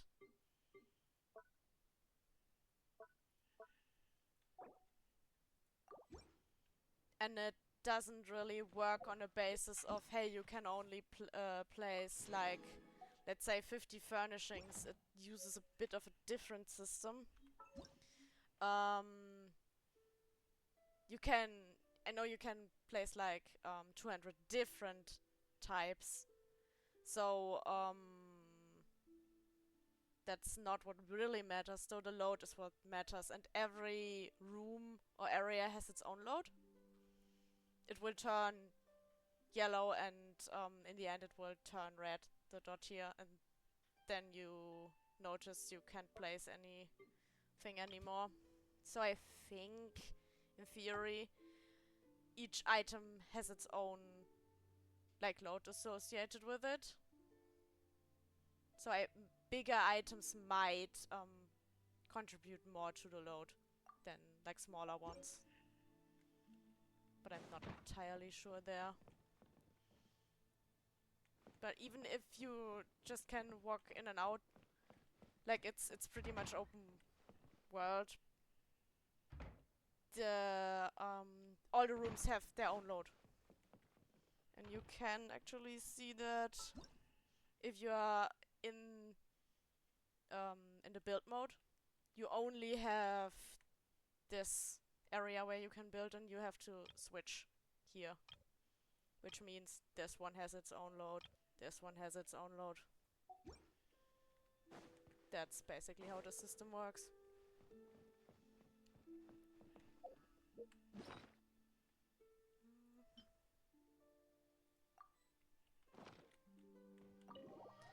Also, something pretty cool. You don't only have the blueprints for the items themselves. You also have blueprints for like furnishing sets. And certain characters like these different sets. And if you put the character into your teapot and you build one of these sets, for example this one, it says down here which characters like this set. And if you build a set and you put the character in and then go talk to the character, they actually give you stuff. I think even Primogems and some ascension materials. So that's also really cool. If you ever... Obviously only once per character and per set, so you can't like put it away and put the character in and like get infinite Primogems, but it's still nice. They also have something to say then, and are happy that you built the stuff for them. Yes, treasure. Okay, but since I've gotten some of these, let's just also put them down just to get this higher. Nothing more. Just basically farming the adaptable energy.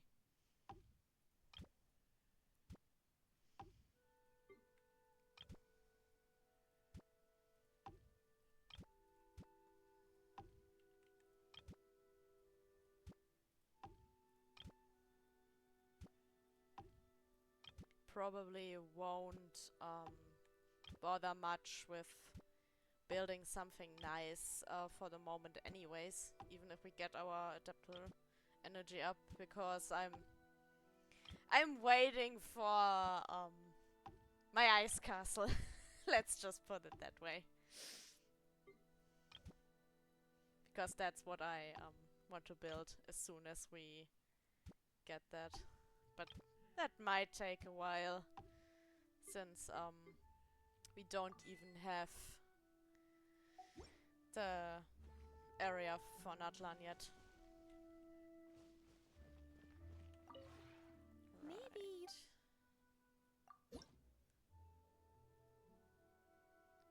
Trust rank is just building the furnishings. That's a bit different than the adaptable energy. If you ever... Right. Now then, should probably continue the story now.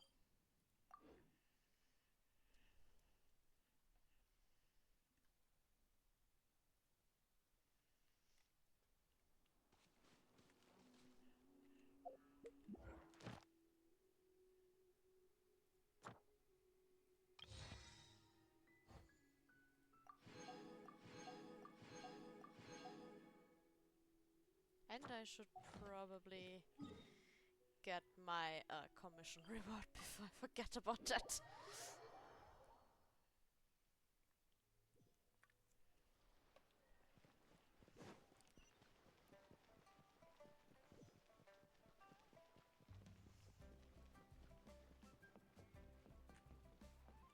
Add Astro...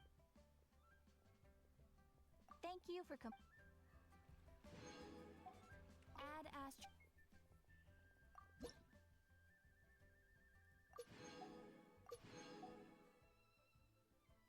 Ah, yeah.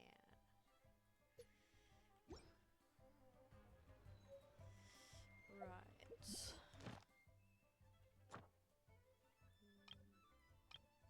Next rank here is here as well. Okay. Let's see.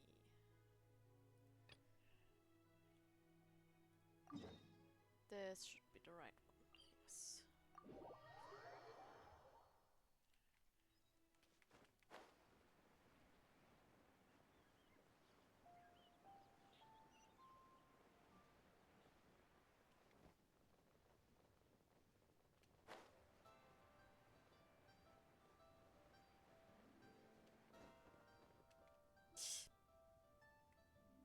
I have gathered everyone here today to make an important announcement.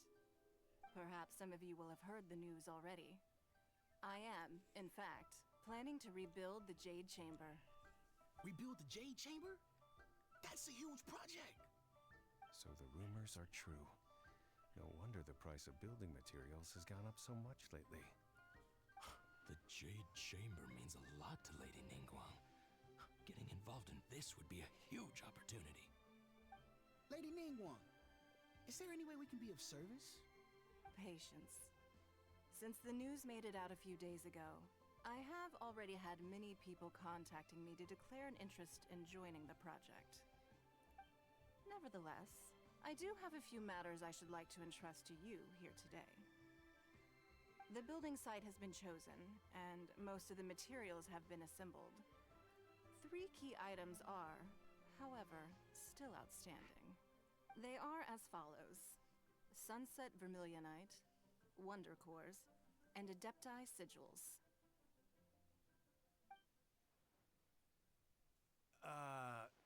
Excuse my ignorance, Lady Ningguang. I'm familiar enough with Plostrite, but I've never even heard of those other 2. Only sufficiently large pieces of Plostrite, or specifically Vermilionite, may earn themselves the Sunset moniker. This stone is what allows the Jade Chamber to float. Wonder Cores, meanwhile, are the central components of the mechanical structure of the Jade Chamber. Adepti Sigils serve as a means of integrating the mechanical devices with Adepti art. They are as indispensable as the mechanical core itself. Although these 3 items are rare, I trust that with your connections and capabilities, procuring them will not be a question of if, but of when. I take the saying, time is money, more seriously than most. Efficiency is everything. I will pay a generous price for the materials that you find, and in addition, the first 3 people who collect all the materials will have the opportunity to ask me a question. You may ask me anything, and I will give you an honest answer. I trust that this means of compensation will be to everyone's satisfaction. These things won't be easy to get hold of. But if it means a chance to get some inside information on Liyue Harbor's development plan for next year... Then it's the deal of a lifetime. Information from Lady Ningguang is priceless. Whoever gets to it first takes the market. Haha, what a coincidence! I won't divulge too much, but I heard some murmurings about some Plostrite just the other day. So excuse me all, but I have some business to do.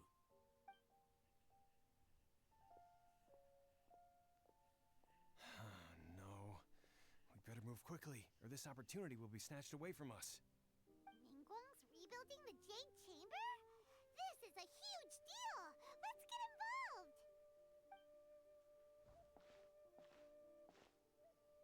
So you heard my announcement, did you? What do you think? Interested? Yes. We don't really have a Providing the choice, question though. pertains to something I am knowledgeable about. Really? Ooh, then Paimon will ask you about how to run a business! Then we'll never be short of Mora ever again! Of course. But how much information I share with you will depend on your performance. The construction of the Jade Chamber requires a great deal of space. The abandoned mine outside the Golden House has been selected as the building site. Once you have collected the materials, please take them there. I have other business to attend to now. Otherwise, I would gladly escort you to the site in person. When you do arrive, please seek out my secretary. Remember, this is a race against the clock. a rare opportunity presents itself to you, do not let somebody else snatch it from your grasp. Ningguang seems super busy. Come on, we better get going. First, we gotta get out of Eugene Terrace. Huh? Look! It seems like there's something kind of fishy going on over there. Ma'am, you seem like an eminent and distinguished young lady to me. I can see that you're easily gonna win this procurement contest Lady Ningguang has set up. As it happens, we have some information about the materials that I really think might interest you. Come on, let's find somewhere a little more private, and we can get down to brass tacks. No, I don't need it. Don't be like that. Hey, come on! Don't go! Why don't you stand there after her? Oh, right, yeah.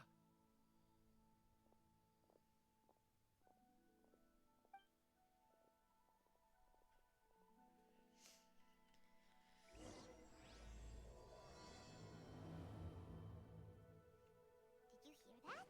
They said they had some useful information.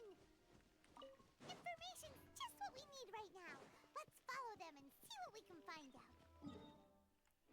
Are you sure about that? They didn't seem nice. They did seem rather rude. Yep.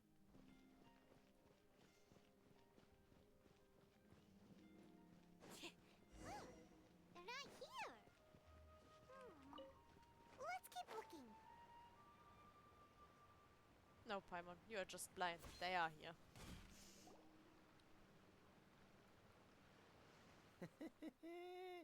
Well, will you look at that, ma'am? Nowhere left to run.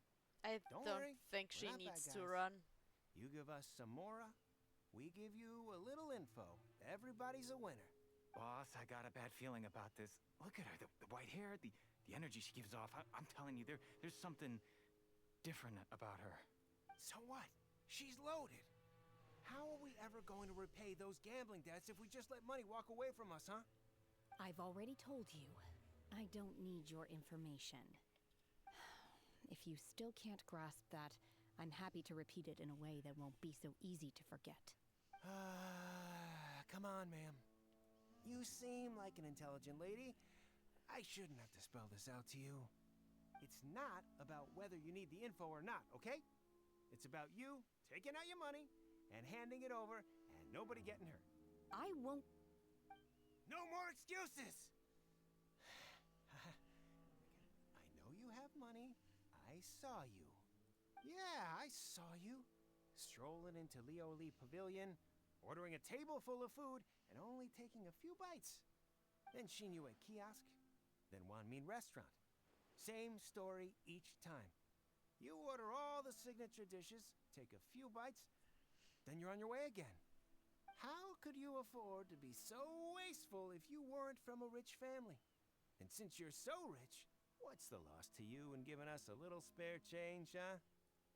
Master warned me not to lay a hand on anyone in Liyue Harbor. But here we are. Perhaps... yes. Let's call it fate. Boss, I'm telling you, something's not right. What are you afraid of? We're just selling information. It's not illegal. If she lays a finger on us, all the better. We'll sue her for everything she's worth. Oh, you again. The Millilith. What are the Millilith doing here? Did you do this? You ought to mind your own business. I swear! Silence! How dare you threaten innocent civilians? You're coming with us. No, don't be angry, sir. Please, let me explain. Bye.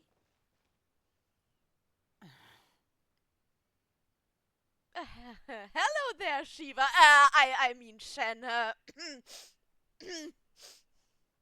Shenhe. Shenhe? My name. Oh, so your name's Shenhe. Paimon's name is... well, Paimon. I mean, And she's this is getting Paimon's travel buddy. not I've heard really about a you two normal before. Banner but you for she'll helping be to in the defuse the Chronicled situation. Wish. soon, I so... could have dealt with it myself, though. I suspect smashing his head against the ground a handful of times is all it would have taken to get him to surrender. You can't do that. That's way too violent. This is Liyue Harbor. There are laws against that kind of stuff, you know. Laws? I don't think she really knows what that means. No, apparently not. Really? So how exactly have you...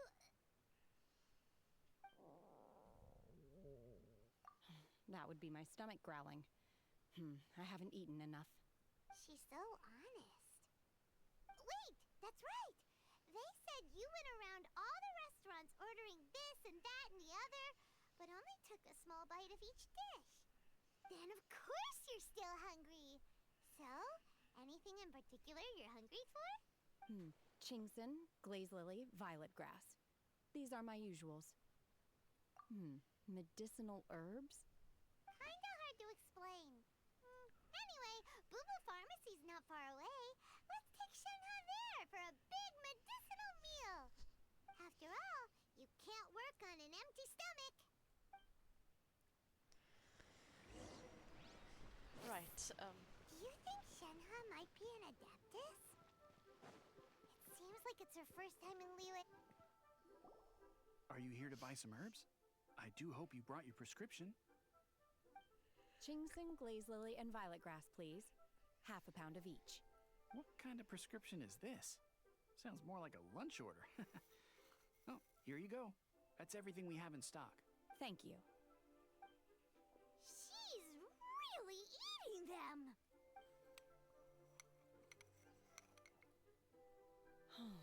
My hunger has now abated. Thank you. Rather awful. Though they were not completely devoid of sweet fragrance. After consuming a large quantity of them, bitterness is all that remains. So, how come you chow down on these and barely touch the restaurant food? If Paimon had enough Mora, Paimon would go to the fanciest restaurant in town and order a whole table of food and eat it all in one go. Because I'm not sure whether I will remain here in the future. The food of the mortal realm is most delicious, but should I return to the mountains, yearning for the food here shall only pose an obstacle to my continued spiritual development. Sampling each dish in order to appreciate its taste is enough. Return to the mountains. That proves it. Paimon knew she was an adeptus. Enough about me. What are your plans from here? Oh, right! Paimon almost forgot! We came out to take part in the Rebuild the Jade Chamber competition! And now we're probably super behind because we've been held up for so long. I see. I heard something about the contest when I was passing by. Yep! You get to ask Ningguang any question you want if you win! Were you interested in the contest too, Shenhe? I came for the rebuilding of the Jade Chamber, but until this point I had no intention of joining a contest. However, you have shown me your kindness, and I would now like to lend you my assistance. Oh, don't worry. I ask for nothing in return. Wow! You really don't have to. But having an adeptus help out will make things a whole lot easier, so... Then let's not delay. I have a plan. You do? Great! Because I don't. Paimon bets this is gonna be the awesomest plan ever! I am not sure whether, or to what extent, this plan can be classified as awesome. I do, however, believe it will be highly effective. We simply need to dispose of everyone who is currently ahead of us. No! Then, we alone shall become the victors. That's not a good plan, Shenhe. Unacceptable! Not by a long shot! Really? But I hear that competition is in essence about conflict and one-upmanship. Look, we want to win this competition fair and square, okay? Sunset Vermilionite, Wonder Cores, and Adepti Sigils. Let's start at the top of the list and work down. So, for Plostrite... I was wondering who I could hear arguing over there. So, it's you. Baiju? What are you Lady Ningguang wishes to purchase a large batch of wound dressing. We're running low at the store, so I came out to fetch the ingredients personally. Huh? How come Lady Ningguang needs so much wound dressing all of a sudden? I'm not too sure. I did hear she's looking to rebuild the Jade Chamber. Maybe for its first aid on site? I didn't ask, though. Far be it from me to pry into my customers' personal affairs. Oh, and she also borrowed Chi-Chi. Meaning Boo Boo She Pharmacy is borrowed very short-handed Chi-Chi. right now. I don't suppose any Okay. of you are looking for part-time work by any chance? No. No, we've got other stuff to do. While you're here though, you seem to know a lot. Have you ever heard of something called Sunset Vermilionite? Ah, the variety of plostrite used in the Jade Chamber, yes? There is some mention of it in the Seven Mountain Treatises. When activated, Sunset Vermilionite rises up all the way into the clouds. It's very rare indeed. As far as the records show, virtually all Sunset Vermilionite in existence has been mined and taken possession of. But the Feiyun Commerce Guild would know far more about this than I do. Okay then, let's go ask at the Feiyun Commerce Guild. Thanks, Baiju. You're quite welcome. Good luck to you all. And if there's anything further you need from me, just come to the Boo Boo Pharmacy. How about we take you? Since I'm not pulling on any banners, I won't get you otherwise, so just come with us?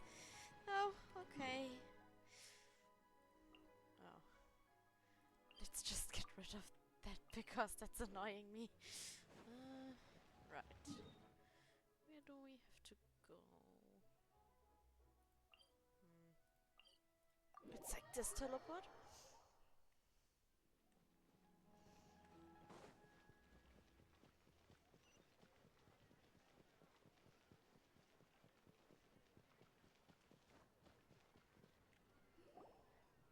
Master Xingqiu, thank goodness you're finally back. Oh? Why do I detect an urgency in your voice? The guild has had a whole string of strange orders in recently. Everyone's been completely caught off guard. Your father gave me specific instructions to ask you to stay and help out if I happen to see you. I see. Have someone sort the orders by type for now. I'll deal with them myself shortly. Oh, how wonderful. Thank you, Master. With you on the job, I can breathe a sigh of relief. Hey, Xingqiu! Glad you're here. We want to ask you for some information. Traveler, Paimon, please wait a moment. Shu, I need to entertain some guests. Please continue with your work for the time being, and we'll discuss the matter of the guild's orders in more detail later on. Understood, Master Xingqiu. Then I will leave you in peace. I wasn't counting on finding you here today. What's going on? And how, pray tell, may I be of service? Xingqiu, have you ever heard of Sunset Vermilionite? Oh, I see. So you've entered Lady Ningguang's contest as well. As well? Do you mean... The truth is, the Feiyun Commerce Guild is in possession of some Sunset Vermilionite, but only one piece. We are holding it on behalf of someone who has asked us to put it up for auction, and a lot of interested parties have already come to us inquiring about the price. At the end of the day, it all comes down to supply and demand. In this case, I'm guessing the final transaction price may be in excess of 500 million mora. Yeah, okay. 500 million?! Yeah, Honestly, no. I would recommend that you don't bother bidding on this one. The price is greatly inflated, and it's just not worth it. But without any Sunset Vermilionite... Don't panic. I don't suppose you ever heard of Sea Gazer? Who? Sea Gazer was once very close to Mountain Shaper, but if I am not mistaken, he has already passed away. Yes, precisely. I didn't know anyone else knew about him. According to records of drifting clouds, Seagazer once built an abode to store his rarest and most exquisite treasures, among which was some sunset vermilionite. After Seagazer passed, the abode was abandoned, and its location was lost to time. Luckily, I came into possession of a stack of folk history books just recently. They make some oblique references to this lost abode, and after cross-referencing them against each other, I'm now fairly certain that it is situated in the Lisha area. That's great! But is it really okay for us to just go and take his treasure? Wouldn't it be a little, disrespectful? With him being an Adeptus? You needn't worry. As far as I understand, Seagazer was very open-minded. Even while he was alive, he wouldn't have let something like this bother him. Open-minded? I have not heard of Seagazer being described in this way before. May I ask where you read that? Just a rumor I heard out in the mountains. All right then, let's go. There's something about this young lady that reminds me of a good friend of mine. Oh, I almost forgot. Adepti abodes tend to have very ingenious designs, especially when it comes to their defense mechanisms. Plus, it's likely to be crawling with monsters after being abandoned for so long. So please, be very careful. Okay, we will be. Thanks, Xingqiu.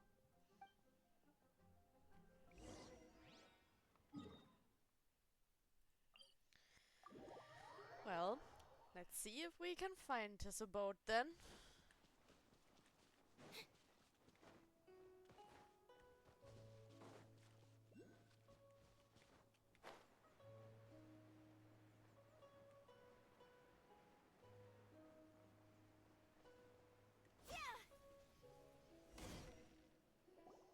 Let's see. Xingqiu said it should be around here, but Paimon doesn't see anything.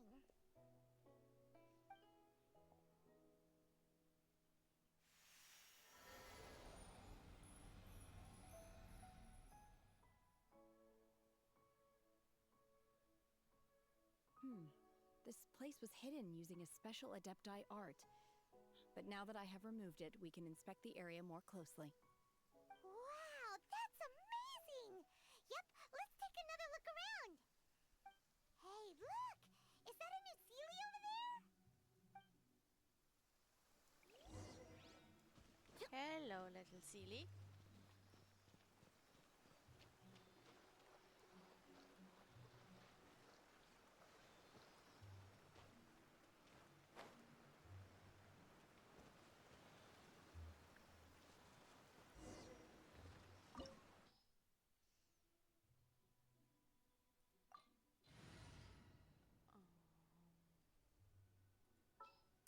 Okay. Oh, how exciting! Leave it to me. Let's try this. What? Weren't we at a waterfall just now? How did we suddenly end up here? Oh, so many clouds. It feels like we're high up in the sky. I believe this is the abode of that Adeptus. With any luck, the sunset vermilionite we're looking for should be in here. Really? Let Paimon see. Huh? Isn't that the Sealy from before? Look, it's gone and snuck beneath the clouds. And now that Paimon takes a closer look, the rocks and trees here don't seem complete. Oh, could there be something below the clouds? These are not real clouds. They are the product of an Adepti art used for spatial partitioning. If we want to go down, we must first destroy the mechanism that is maintaining the Adepti art. All right, then let's do it. I sense the presence of monsters in this place. I don't know where they are hiding, so we'd better be careful.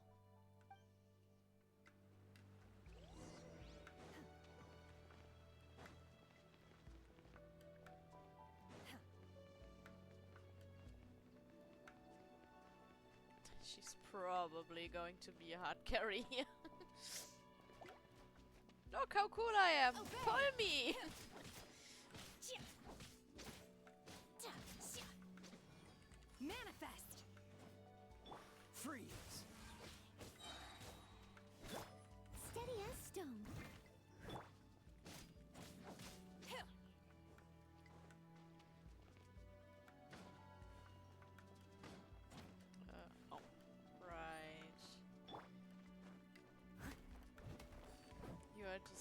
one-turn thingies. There you go.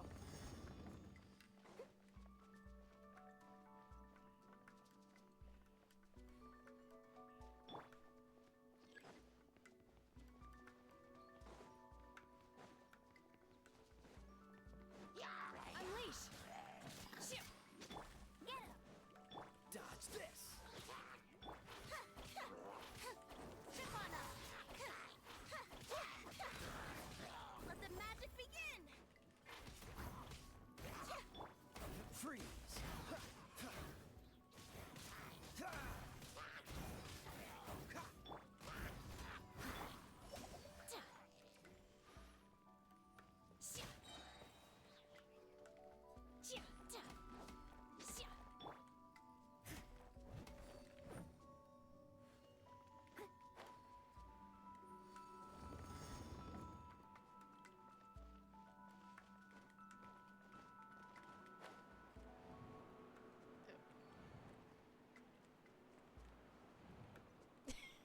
Is the tree branch in the way?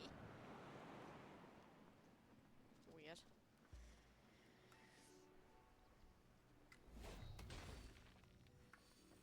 Right, there we go.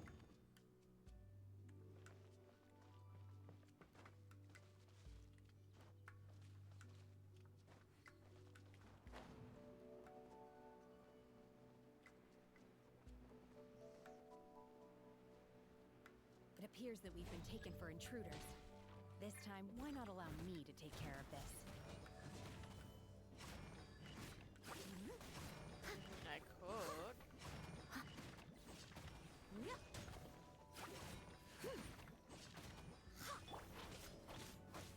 Let it rain! Obey! Do your master's bidding! Unleash!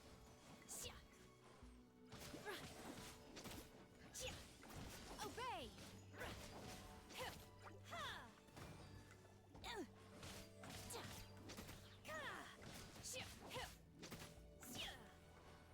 Unleash! Cool it! Oh, so sorry. The core of the mechanism is exposed. Now's our chance.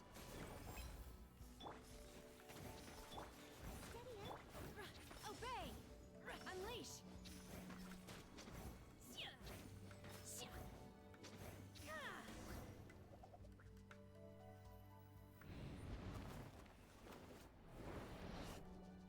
Whoa!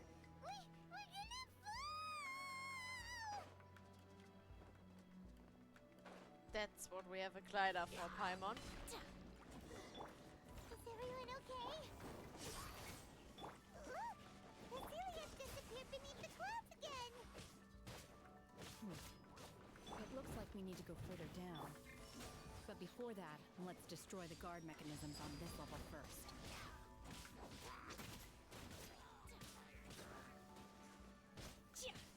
Obey! Manifest! Get him!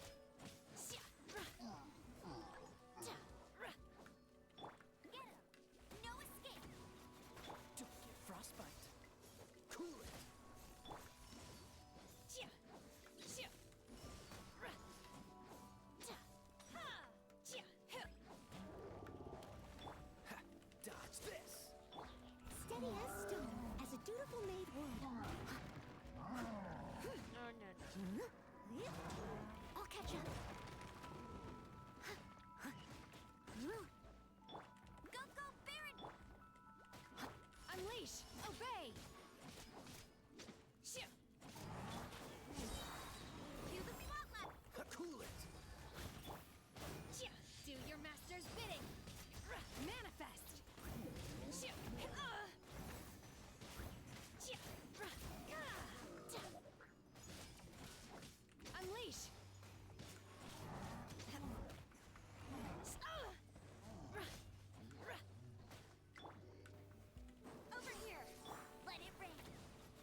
Oh, come on, Paimon. You can fly anyway. Luckily, there was a pool of water at the bottom. Otherwise, that could have ended very differently. You float, Paimon. That Sealy's on the move again. Let's catch up with it. Huh. Something looks different about this stone wall. Let's take a closer look.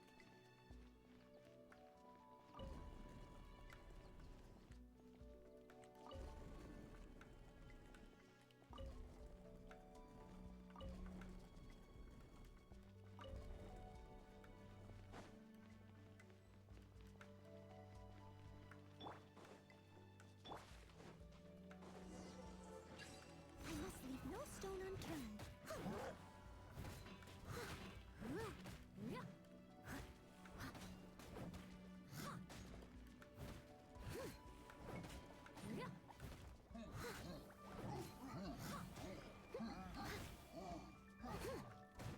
Someone needs assistance. Dodge this!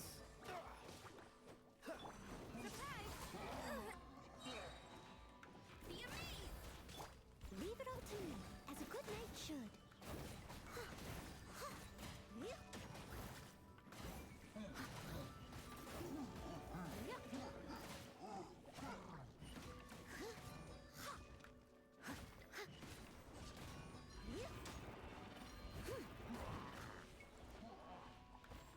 Oh, no. I must leave no stone unturned. Trip on up. Cool it!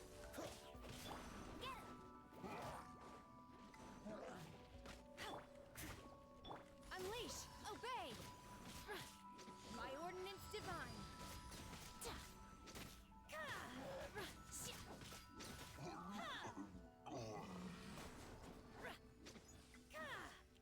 Unleash! Oh, so sorry. Freeze! Over here. No escape. Manifest!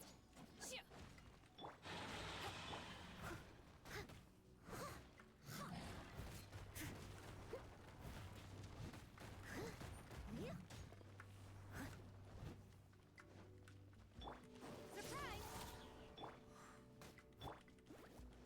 Cool it!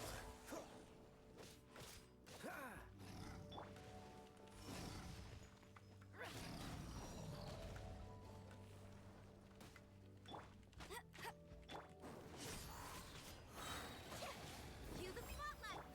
Freeze! Obey! Unleash! Steady as stone, as a dutiful maid would.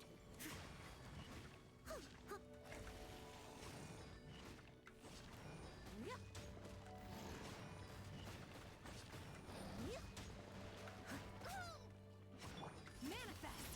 Obey! Cool it! Don't get frostbite!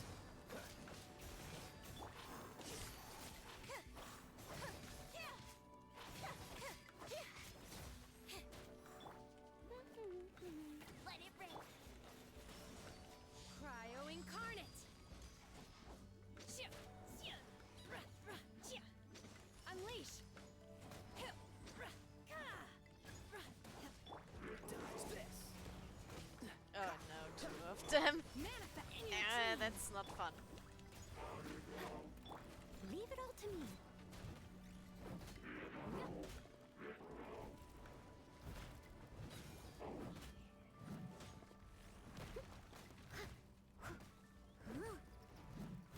Someone needs... Over here. Let the magic. Freeze! What's the... Oh, so sorry. Steady as stone. Time to clean up.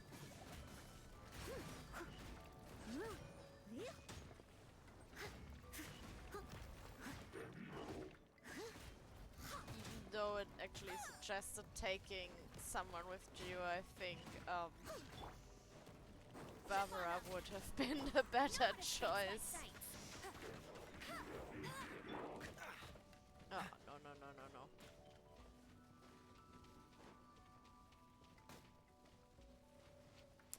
Stop this. Thanks. What's the hurry? Leave it all to me. Cool it. By ordinance divine.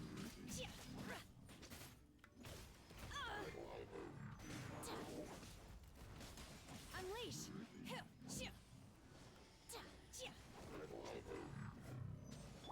Freeze. Don't get frostbite. Steady as. Obey.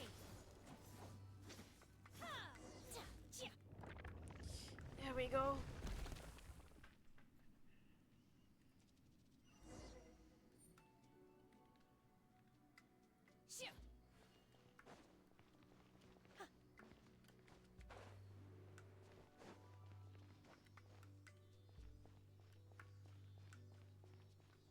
Look over there! Could that be the sunset vermilionite?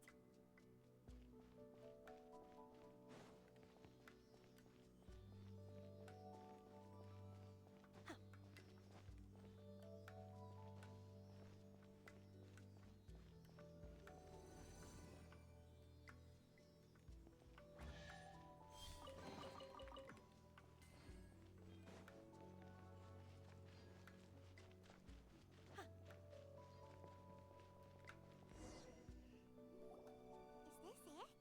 Is this the sunset vermilionite? It's so huge! That's true, but then again, why isn't it floating? Plaustrite doesn't float until it's activated. It may look different from most ordinary stones, but it weighs around the same amount. Only after being activated does Plaustrite reveal its true nature, breaking free from the shackles of the mortal realm and ascending up into the heavens. Wow, Shenhe. You seem to know everything about this. Only because my master is fond of chatting about these things. The moment she has some time to spare, she'll come straight for me and start telling story after story. I don't care for her stories most of the time. I certainly didn't expect them to ever come in handy like this. Oh no, I know who her master is. Paimon just realized something. Mummy If we retainer. activate it here, there's no way we'll be able to get it back to the site, right? Heck, we'll be dragged up into the sky too. But if we don't activate it, how else are we gonna lift it? This rock must weigh well over 1,000 pounds, surely. Don't worry. I can handle the weight quite easily. Are you sure? Be careful. Please don't worry. I'm well aware that a plaustrite sample this large must be highly valuable. I will be gentle with it and make sure it does not get damaged. My safety. That's right. Paimon's sure you can handle it and everything. But if something this heavy lands on you, you're gonna get yourself hurt, no matter who you are. You gotta be extra careful when lifting heavy objects. It's just common sense. Is it now? Well then, thank you. I'll go on ahead with the plaustrite. Let's meet at the building site later. How is Shenhe able to carry that huge rock all by herself? She's a strong, independent lady, isn't she? We can't slow down yet. Let's go meet her at the building site.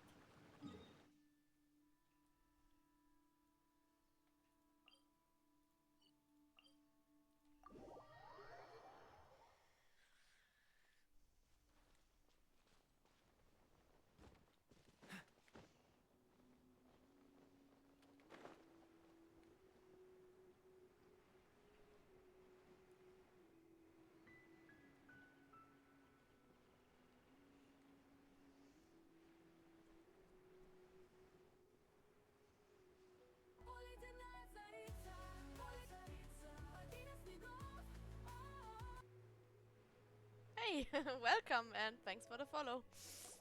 Oh my god, I can't believe my eyes. How can she lift that massive rock all by herself? She's gotta be one of those adepti, surely. Oh, mighty Adeptus, please give me your blessing so that in the coming year I may reap a more bountiful salary. This is top tier in size and quality, and the condition it's in is quite simply immaculate. Congratulations, this item is approved for submission. I'm going to award you full marks for the Sunset Vermilionite item. May I take your name? My name isn't important. I'm not even here to compete. I was just delivering this for some other people. They should be here any minute now. Shenhua, and Ningguang's little helper. Ah, so you're the ones behind this. No wonder. The rarest talent turns in the rarest plastrite specimen. But I have to correct you on one point. It's not helper, it's secretary. Okay then, Miss Secretary, what do you think of the rock we found? Pretty amazing, right? In truth, it is the finest piece of plastrite we have received so far. If everything goes according to plan, we will use this piece in the foundation of the Jade Chamber, which will enable us to proceed to the next stage of construction. As a side note, Lady Ningguang has rented some dwellings in the nearby area to serve as accommodations for the contestants. If you need a place to rest, you are welcome to stay there. Now, Well, please excuse me.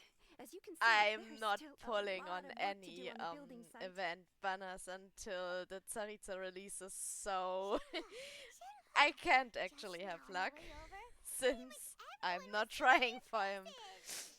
Oh, really? So only standard wishes for me. And then when we finally get the Tsaritsa, I'll put every single wish into her and her weapon. Might be over a year till then though. And break into a big smug smile. I've had similar compliments before. They call me an adeptus, treat me with great deference and respect, as if I'm set apart from the common folk. Yeah, 'cause that's how adepti are.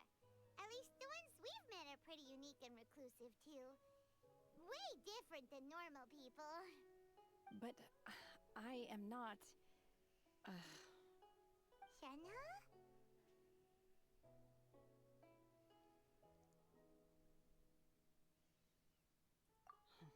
I'm fine. I've been exerting myself quite a lot ever since we set foot in that abode. I'm just a little fatigued. Well, Yeah, it's sadly going to be a long while till then. hotels we can use, right? Let's go check in and take a rest. No need. I simply need to find myself a secluded place in the wilderness to sit and meditate in silence. You can't do that. It's dangerous out in the wild on your own. When you're hungry, you go eat something tasty. And when you're tired, you go lie down in a nice, comfy bed. Alright? Seriously, don't punish yourself like this. Okay. If you insist. Great! Now we're talking. Let's head to our hotel.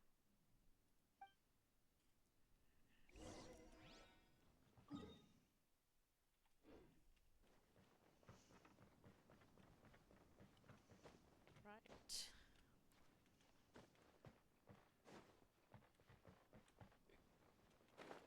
Whew. That was close.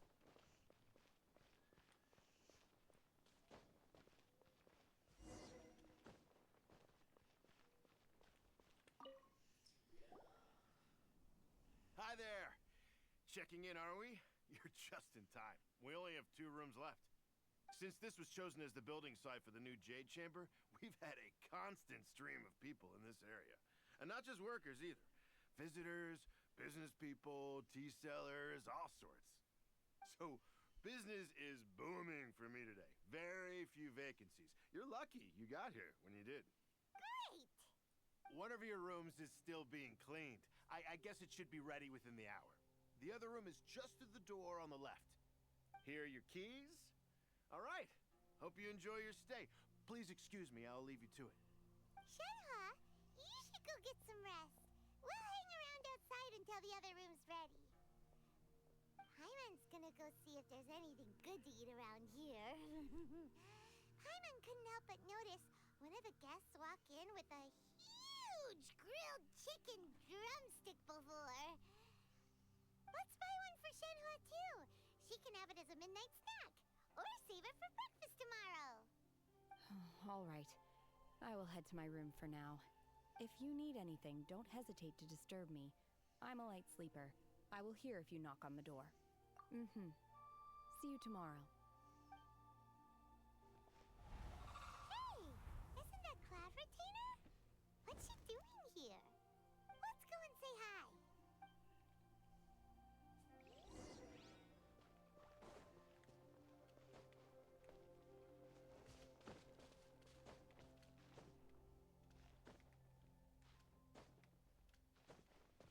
Hello, Mummy Retainer.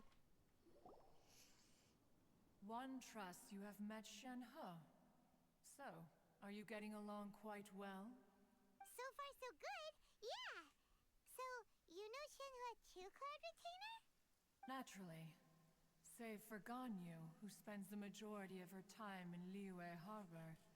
All the Adepti living today are acquainted with Shenhe to some degree. Cool. So, what's her Adeptus name anyway? Calling her Shenhua feels kind of friendly, but also kind of disrespectful. So Paimon's thinking maybe it'd be better if we called her by her Adeptus name instead. Her Adeptus name? Why, pray tell, would Shenhe have an Adeptus name? Yeah, I mean, she probably raised her, so she is her mom. On this latter point, you are correct. However, Shenhe is human. Oh, right. Wait, what? What? You knew already? So is Paimon the only one who didn't know? Yes. Yes, Do you Paimon. mean to say that she presents differently from ordinary human beings? Yeah, definitely. Well, to start with, her problem-solving methods are extremely direct. That's one way to put it, yes. She was like this all those years ago when one first met her. In this respect, she has not changed. One first found Shenhe by chance in a cave. One was passing by and sensed the presence of a god's remains. Being of an ever-vigilant disposition, one entered immediately to inspect the scene. Inside was Shenhe, then aged around 6 years old. In her hand, she held a dagger with which she was confronting a monster that was the god's remains incarnate. That sounds so dangerous. When one arrived, she had already been locked in confrontation with this monster for several days. Most mortal children are fragile, both physically and mentally, and are highly reliant on their parents for survival, but not so her. That she was able to endure such terrible danger was due not only to her strong willpower, but also to the bloodlust and homicidal instinct with which she was born. One dealt with the monster, yet she still refused to lower her guard. She even pointed her dagger in one's direction and remained ready to strike. Only after she was satisfied that one had no intention to cause her harm did she finally relent. She then passed out without uttering a single word.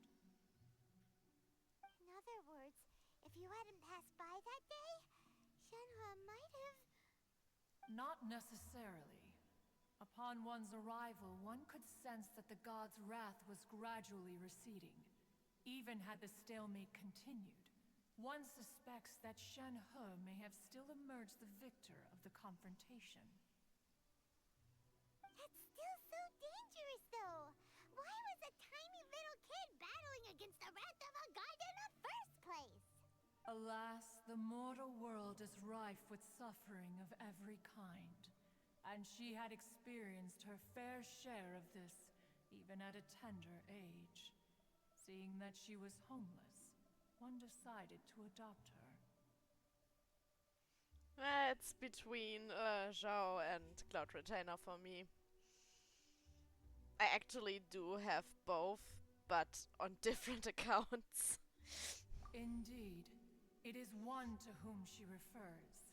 Shen-He has an extraordinary constitution, making her well adapted to practicing the Adepti arts. All the Adepti cherished her talents, and so we were willing to train her. However, her homicidal urges did not subside with age. Rather, they grew stronger day by day. Mooncarver once performed a divination for her. He declared that her fate is to bear the curse of calamity. Consumed by malevolent energy, she is prone to bring harm to those around her. Such is the magnitude of the danger this poses, that her soul must be bound with red ropes to keep her homicidal instinct at bay. The red ropes have indeed served to keep her calmer and more content. They also seem to have rendered her somewhat inexpressive. Perhaps the red ropes are so powerful that they have suppressed some of her other emotions as well.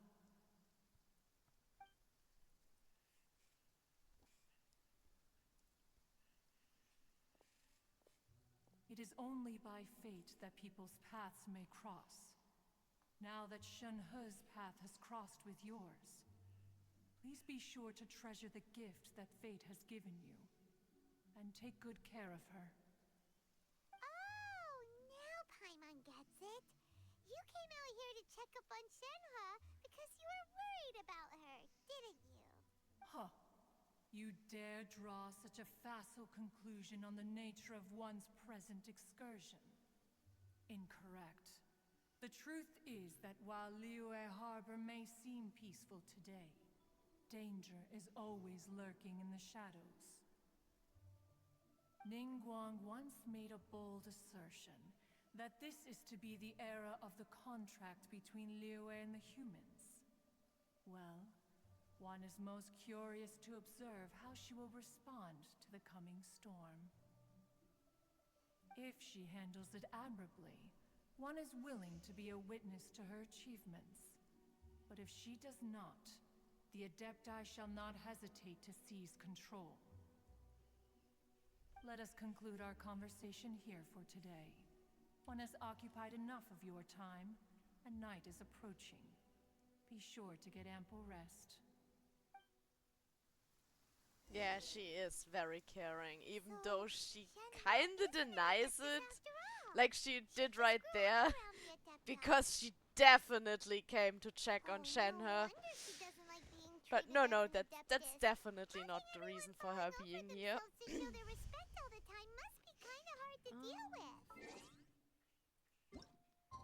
Next day.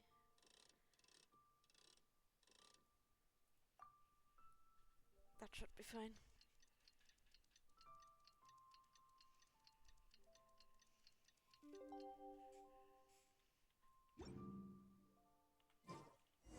Yep. Hey, so Shenhe. Master Who of has them relayed my shall? situation to you, I take it.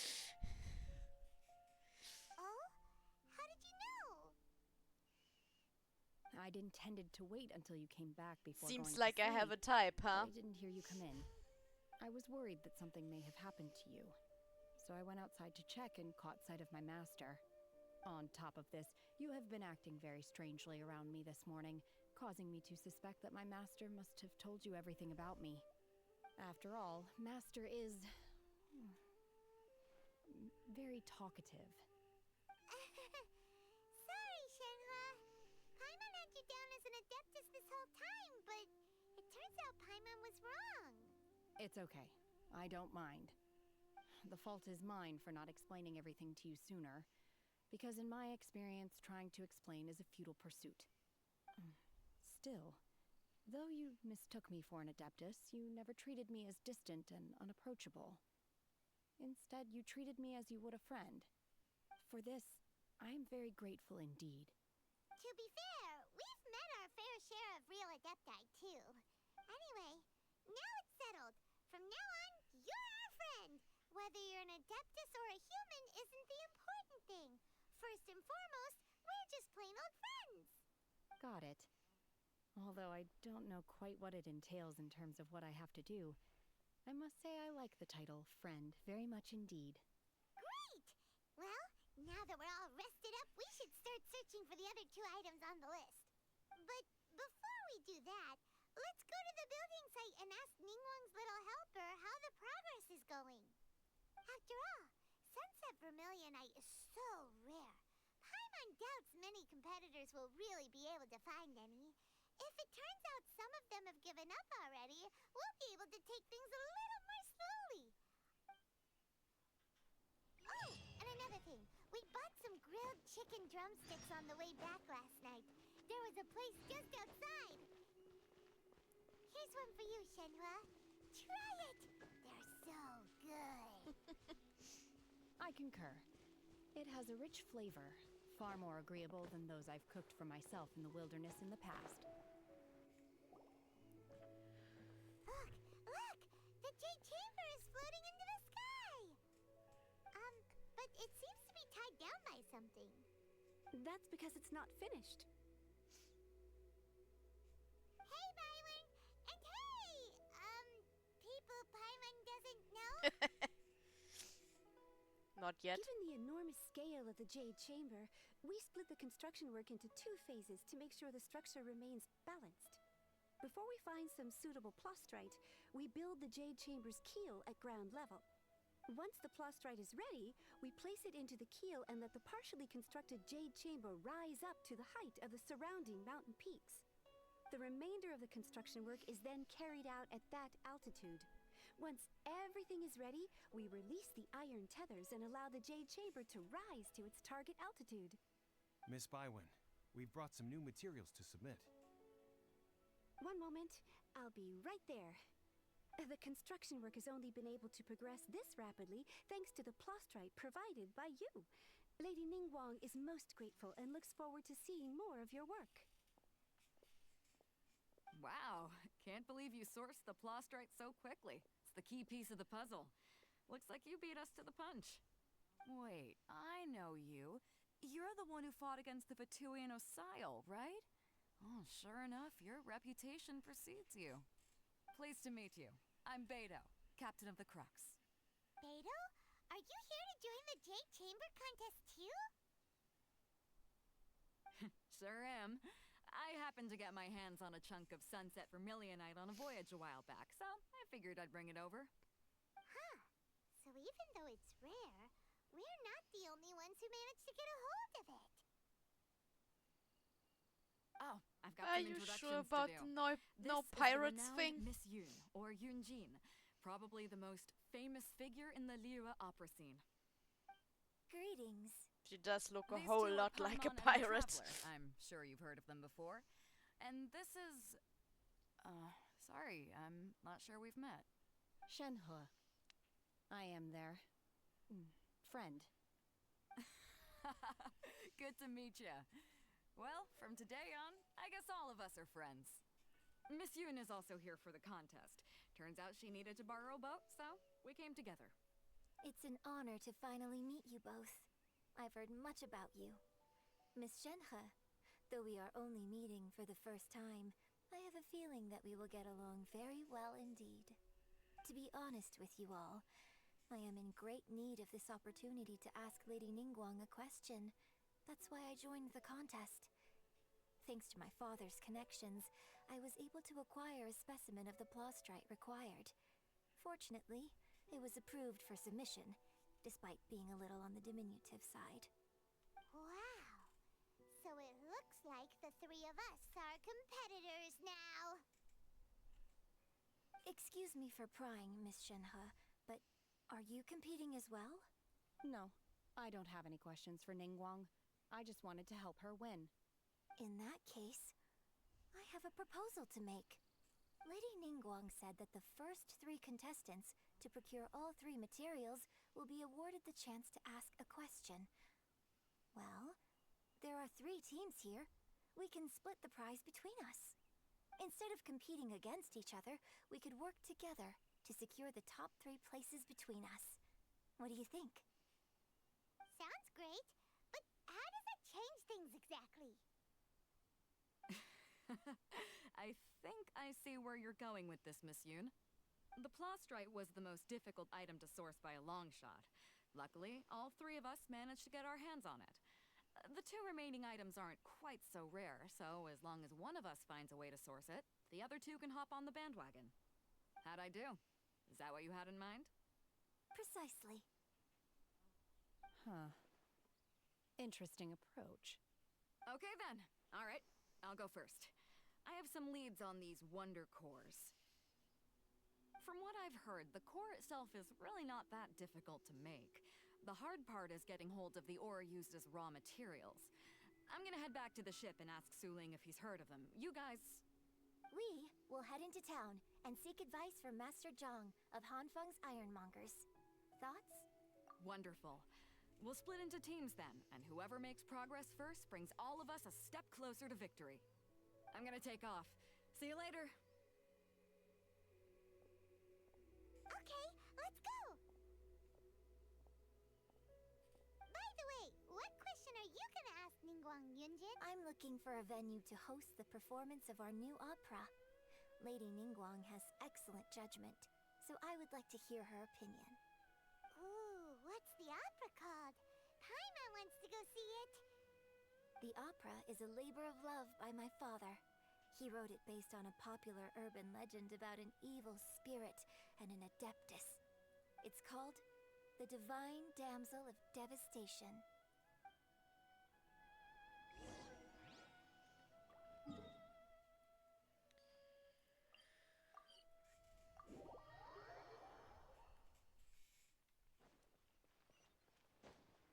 What's the hurry?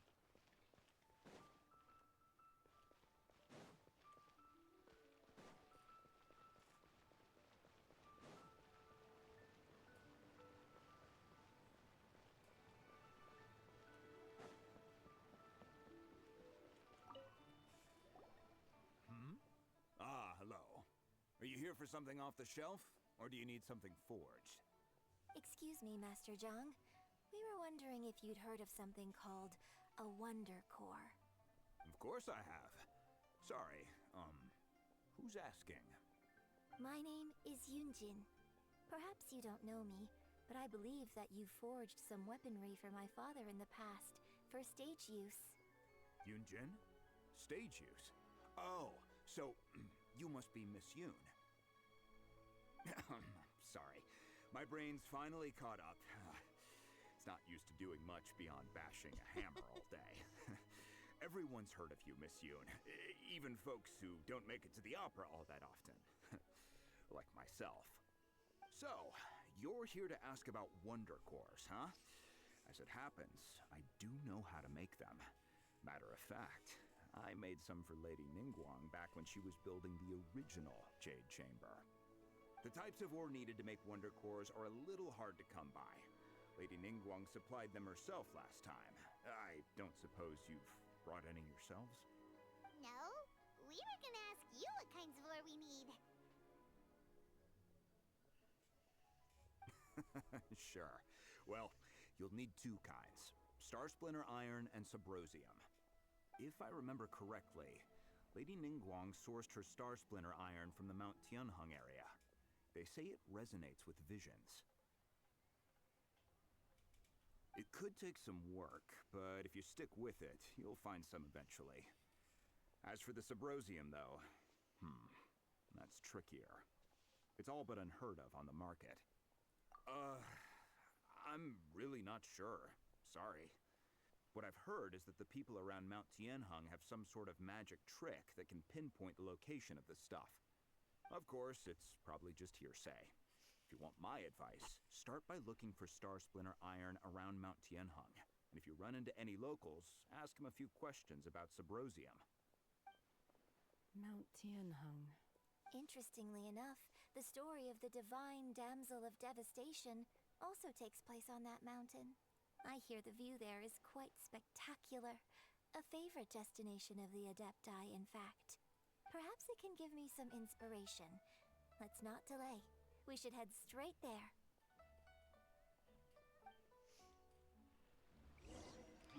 Alright then, let's go.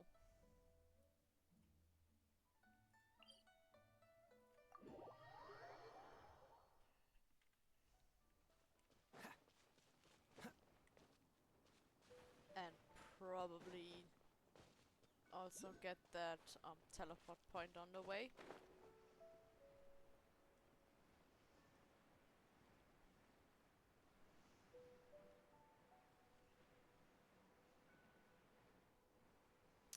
And obviously the chests.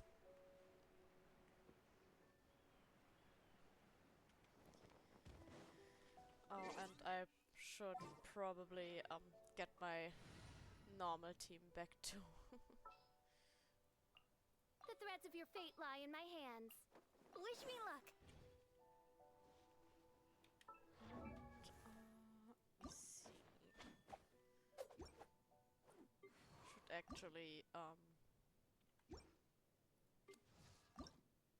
ascend them as soon as I can. I wonder when I'll be as tall as my But not at the moment.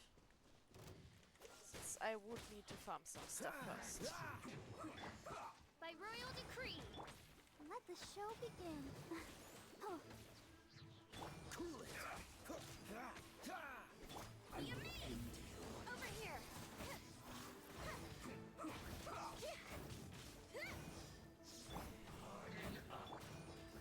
Oh, that's annoying. Dodge this. What's the hurry?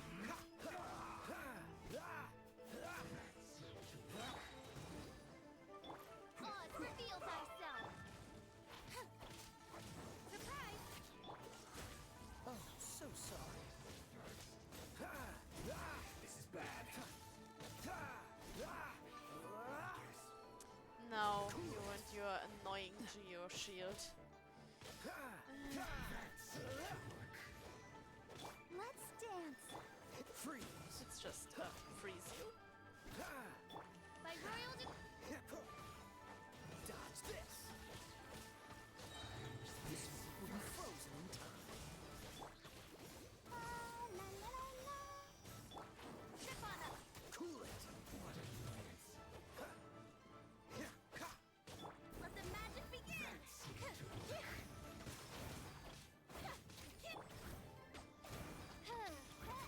Shadow Raven, let night fall.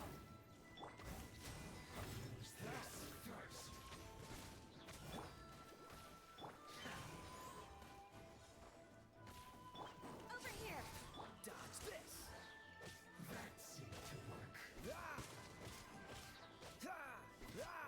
Freeze. Some quiet. What's the hurry? There we go. Fascinating.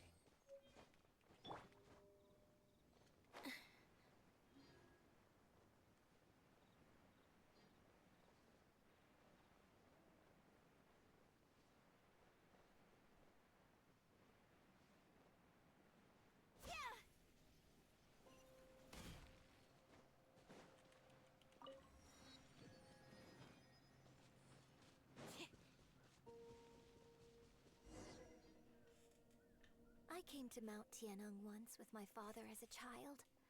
I remember it being such a long climb that I could barely feel my legs by the time we reached the top. This is quite a trip down memory lane for me. Look at these majestic towering peaks and the gently flowing streams. It's like setting foot in paradise. No wonder the legend of the divine damsel of devastation is said to have taken place here. Adepti wander oft where mortals seldom stride.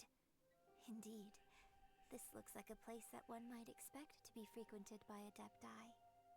The Divine Damsel of Devastation is your upcoming opera, right? And the story takes place in Mount Tianheng. Huh. Seems like you have a real connection with this place. What's the story about, though? It's the story of a girl becoming a hero. Cool. A hero story? They're Paimon's favorite. The legend first arose in this area. It is said that there used to be a prosperous village on the mountain. In that village, there was a loving couple who were completely devoted to one another. One day, a terrifying monster appeared. The wife was out collecting herbs and was captured by the monster. Her husband was so distraught at the news that it broke his spirit and drove him to madness. The vile and vicious monster told the villagers, "If you want to live, you must sacrifice a child to me." What a nasty piece of work! Ugh. Paimon sure hopes this monster gets put in its place! But the monster was so terrible and so strong that all within the village were terrified of it. They had no choice but to give in to the monster's demand. Just while they were discussing whose child would be given over to the monster, a little girl suddenly stood up and came forward. No! Don't do it, little girl! Unbeknownst to anybody else, she was concealing an exorcist's blade. She approached the monster's lair, feigning fear and trepidation. When she finally arrived, she courageously drew her sword and entered into a fierce struggle with the monster, from which she eventually emerged as the victor. Her extraordinary abilities drew the attention of the Adepti, and they took her as one of their own. Her story became the stuff of legends. But alas, the paths of mortals and Good Adepti night, seldom and cross, get and well she soon. would never again re-enter the mortal world. And so, destined to grace the mortal realm for but a brief moment, she vanished like a wisp of smoke into thin air. That's how the opera ends. I really like this story. But I personally think that perhaps the little girl was not as brave as the opera makes her out to be. I'm not sure she deserves all the praise she is given.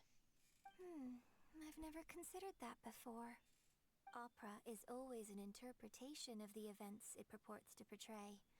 A certain degree of deviation from the truth is always inevitable. When my father wrote the script for this play, I suppose his intention was to inspire his audience with the character of the divine damsel. I think it's a great story. The ideal story. Well, it sure inspired Paimon! Let's go get ourselves some Star Splinter Iron! Yeah!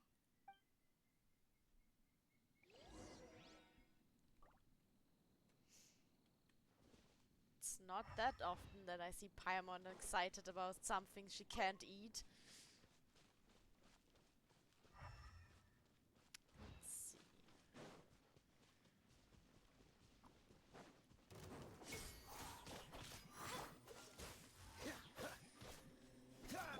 Oz, reveal thyself!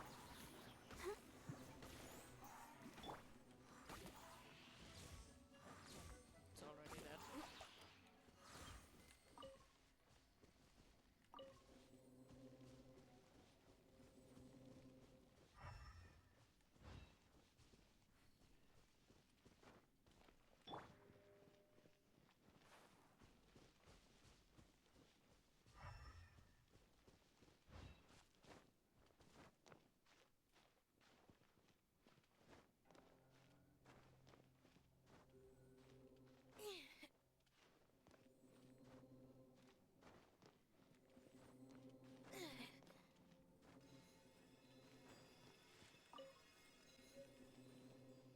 Right, where was the second one though? Surprise!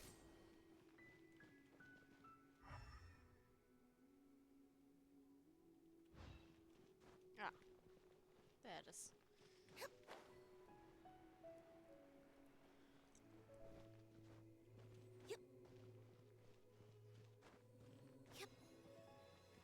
This should be enough Star Splinter Iron. Don't Now we just think need to she's find that evil. I think she just likes I food think I very saw a village much. on our way here. Master Zhang said we should ask the locals for help. Why don't we try there? Hey, there really is someone here. Yunjin, looks like you were right. Excuse us, sir. Can we ask you something? Huh. He didn't seem to catch that. Hello, sir. We were just passing by and wanted to ask if you happen to know anything about Sybrosium. You don't trust any mascot anymore, especially not if it's a fairy. Is he trying to tell us to look for clues in the village? Well, whatever. Guess we're on our own here. Shenhua, Yunjin, let's have a look around. Sorry, you can go ahead without me. I'd like to have a word with this gentleman. If that's okay with you, Uncle Mingjin. It's... Shenhe. You know what, if we at the topic of you not liking mascots. The rumors were true. So, all these years? I'm sorry, I don't know how to find Subrosium. But I think you can find some information in the village. Can I not? This place is deserted now. No one ever comes here. So you can rummage around all you want. Huh? You know this guy, Shenhua? Thank you, kind sir. We'll go and take a look around. Don't worry. Mingjun has no ill intention towards Miss Shenhe. She'll be quite safe. Okay, then let's see what we can find in this village.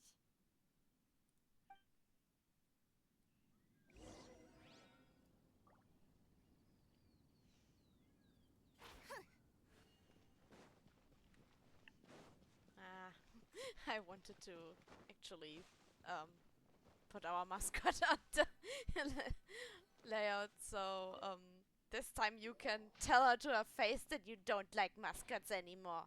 The remains of a god. An abandoned village. But apparently I can't do that at the moment. Does this mean that the true story of the divine damsel of devastation happened right here? Is it in now? this village?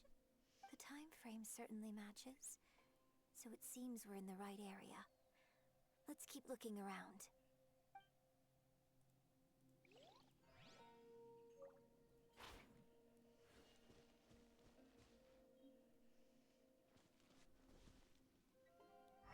No, last time you said floating mascots or mascots with wings, and Glacia does have wings. What's this? So, Shenhe is the divine damsel? Now that I think about it, she does behave rather like an adeptus, and she is about the right age. So that's why I've been getting the strangest feeling whenever I chat with her. I should have noticed it earlier. According to this text, the divine damsel from the opera was actually the daughter of the loving couple. And she didn't volunteer. She was sacrificed to the monster by her own father. Oh. The truth is even more lamentable than the opera. Now I understand why Shenhe said the girl was not as brave as people think. It wasn't her choice to enter that ghastly situation. She was forced into it. Oh. It looks like my father may need to make a few revisions to his beloved opera. We've looked everywhere, but still no mention of Subrosium. Let's have a look over there. No, let's open this chest first. Then we will take a look over there.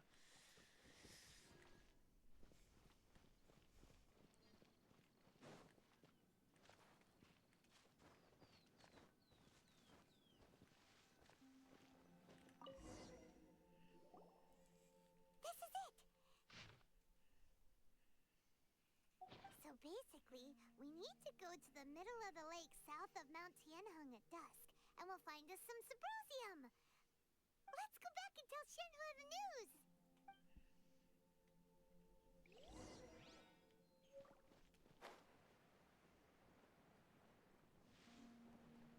I think she's kinda busy right now. One year when I was back visiting, I heard a story about a white-haired adeptus from a merchant passing by. I never imagined it was you. I was a very close friend of your father's. I could have stopped him from performing the summoning ritual. I had plenty of chances, but I couldn't bring myself to stand up to him. I just let things happen, let it all escalate. Well, we all know how that story ended. I bring flowers back here every year. And each time I wish I had a chance to apologize to you. Apologize for what? If you'd stopped him, he'd only have found another way. There is nothing he wouldn't have done for his true love.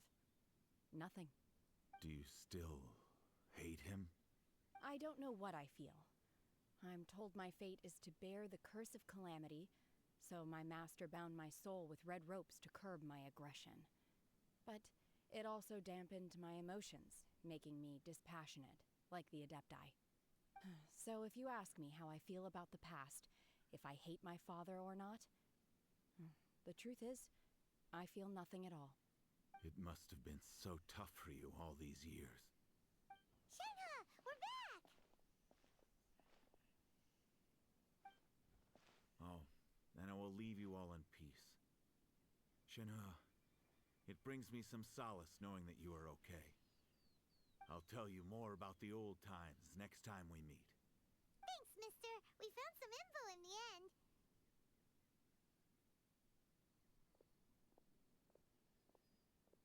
Shenhe, look. This tells us how to find Subrosium. All we gotta do is go to the middle of that lake. Let's go then. Miss Shenhe, there's something I'd like to talk to you about. Just now, in the village, we found your father's diary. It turns out that many of the details in the Divine Damsel of Devastation are not true to the facts. So I'd like to change them. Why? I know I say that opera always deviates from the truth. But now that the main character is standing right here in front of me, I cannot simply dismiss your lived experience in favor of my father's fiction. It's okay. I like your version.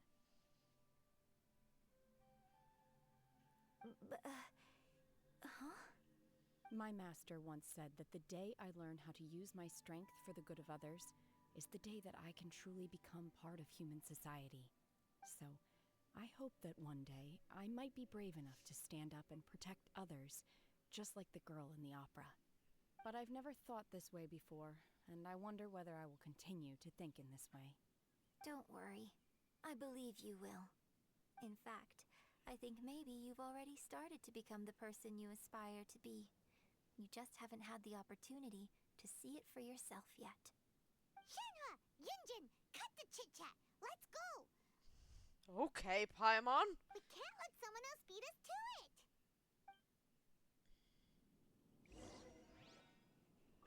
Jeez. Impatient little thing.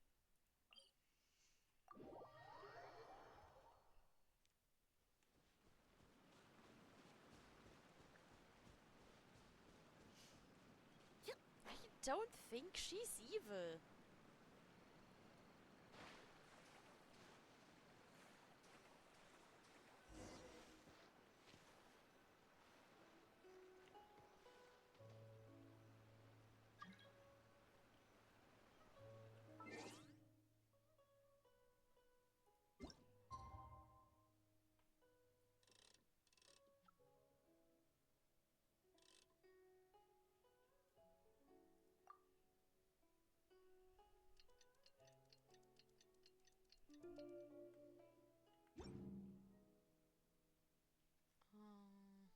Let's just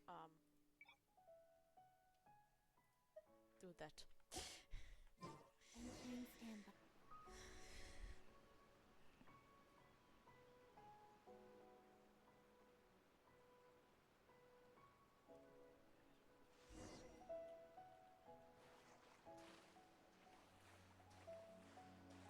Huh.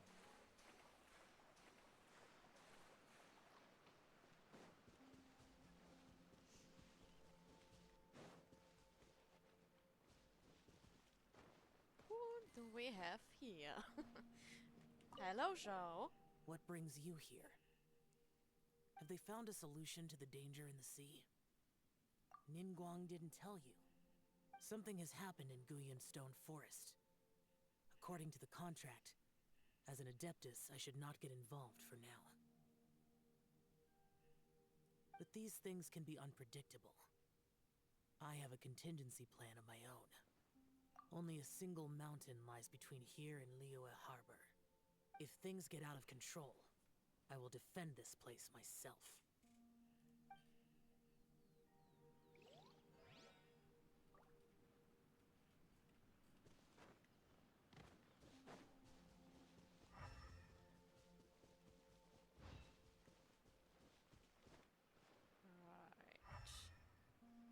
That wasn't what we are looking for, though. This is what we are looking for. That's everything we need! Let's head back and report in! No. Paimon's curious if Beto's made any progress. First, let's get the chest, as always. There's no end to this. By royal decree. I'll protect us. Cool it! Don't get frostbite. Step on up. Cue the spotlight. Face the wings of darkness. Come, sever night from day. Dodge this!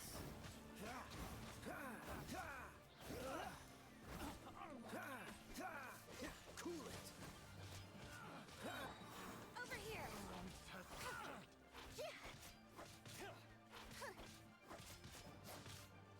Dodge this!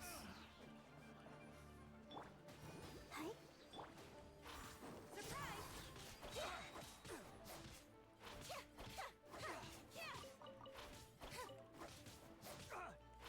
Cool it!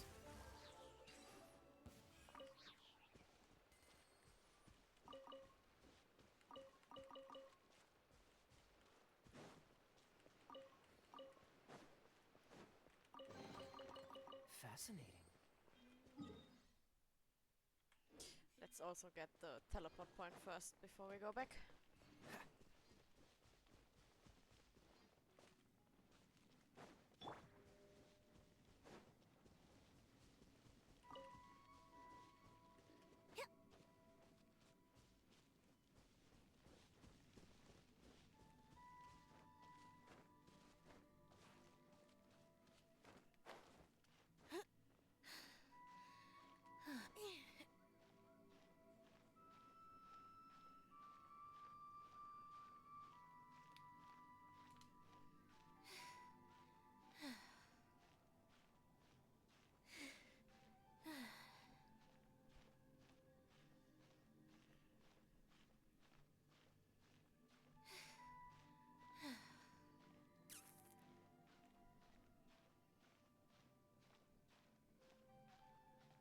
This is going to be close. But it's enough. We made it. The scent of treasure. Oh no, you don't.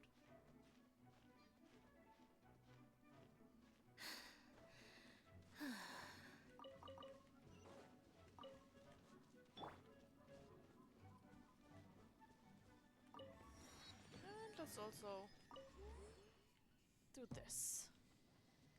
We are here anyways. There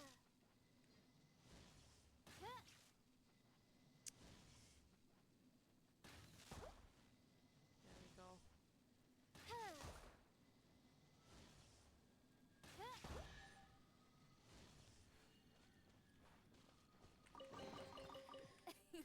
Cry out my illustrious name.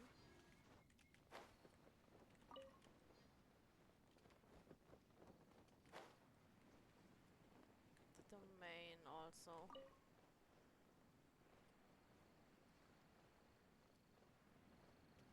If we are here anyways.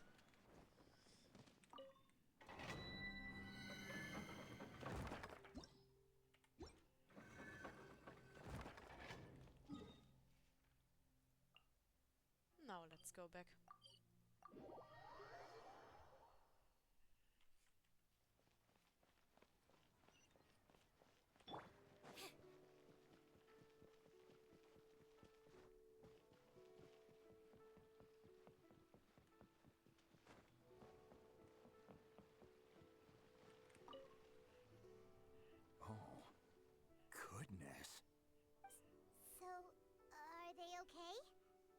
This is some top quality ore you found. I think I'll get a good end product out of these. Guess now it's my time to shine. Hey everyone, how's the A-team doing? I ran into a bit of a brick wall on my end. Suling's never seen a Wonder Core before, and says it'd take a lot of research for him to get up to speed. Leave the Wonder Cores to me. I'll work on them while you go about your business. Don't worry. It won't take me too long. Much obliged, Master Zhang. We should look into the Adepti sigils next, but where should we find items relating to the Adepti? I'll sort that out. Oh? You got this then? Yes. I have been training with the Adepti for years. I know a thing or two about making sigils. When we first met, I told you I came for the Jade Chamber, not the contest. In fact, I came specifically to deliver Adepti sigils. Master heard that Ningguang was planning to rebuild the Jade Chamber, so she sent me to deliver some Adepti sigils to her. Master also said she hoped that I can take this opportunity to rejoin human society. But now that I'm here, I wonder if I've been removed from the world for too long. There's so much basic knowledge that I lack. Maybe it won't work for me to stay here after all. But either way, I'm very glad to have met you, and I'll take care of those Adepti sigils. Without knowing the ins and outs of your situation, I can't say whether you should stay or not. But now that our paths have crossed, we'll always have a connection. So if you're ever feeling down, come find me on my ship. There'll be a drink waiting for you. Thank you. So, Master Zhang, I'll need to use your facilities to make the sigils. Fine by me. I'm actually curious to see how the Adepti arts work.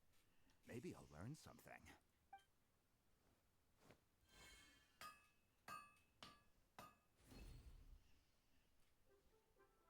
Whew. The sigils are ready.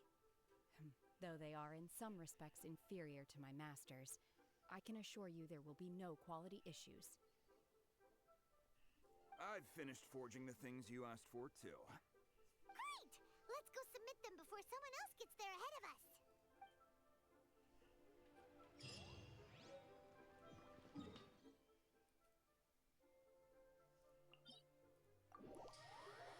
Let's hurry then, huh?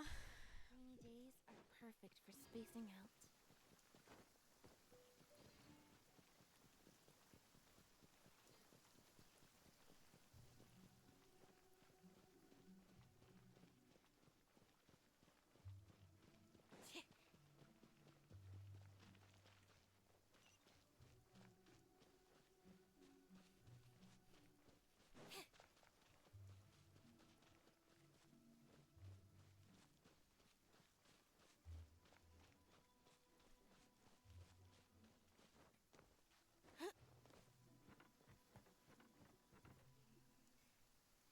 Ningguang's little secretary! We found all the materials! Oh, already? All three of you found them together. Okay, I see. The Wonder Cores and Adepti sigils look good. It seems that we found our winners. I hereby announce that the winners of this material procurement contest are the Traveler, Yunjin, and Beidou. What? It's over already? I haven't even found the Plustrite yet! I can't believe it. So close, but so far. I'd like to invite our three winners to please proceed to the Jade Chamber, where Lady Ningguang is waiting for you. Huh? Where's Beidou? She was right here! Captain Beidou has some business to attend to. She will join later. Please come with me for now. Alright then. Guess we'll head on up to the Jade Chamber first. This has been a long time coming. The last time we went up to the Jade Chamber was ages ago. Not really, Paimon. Not really.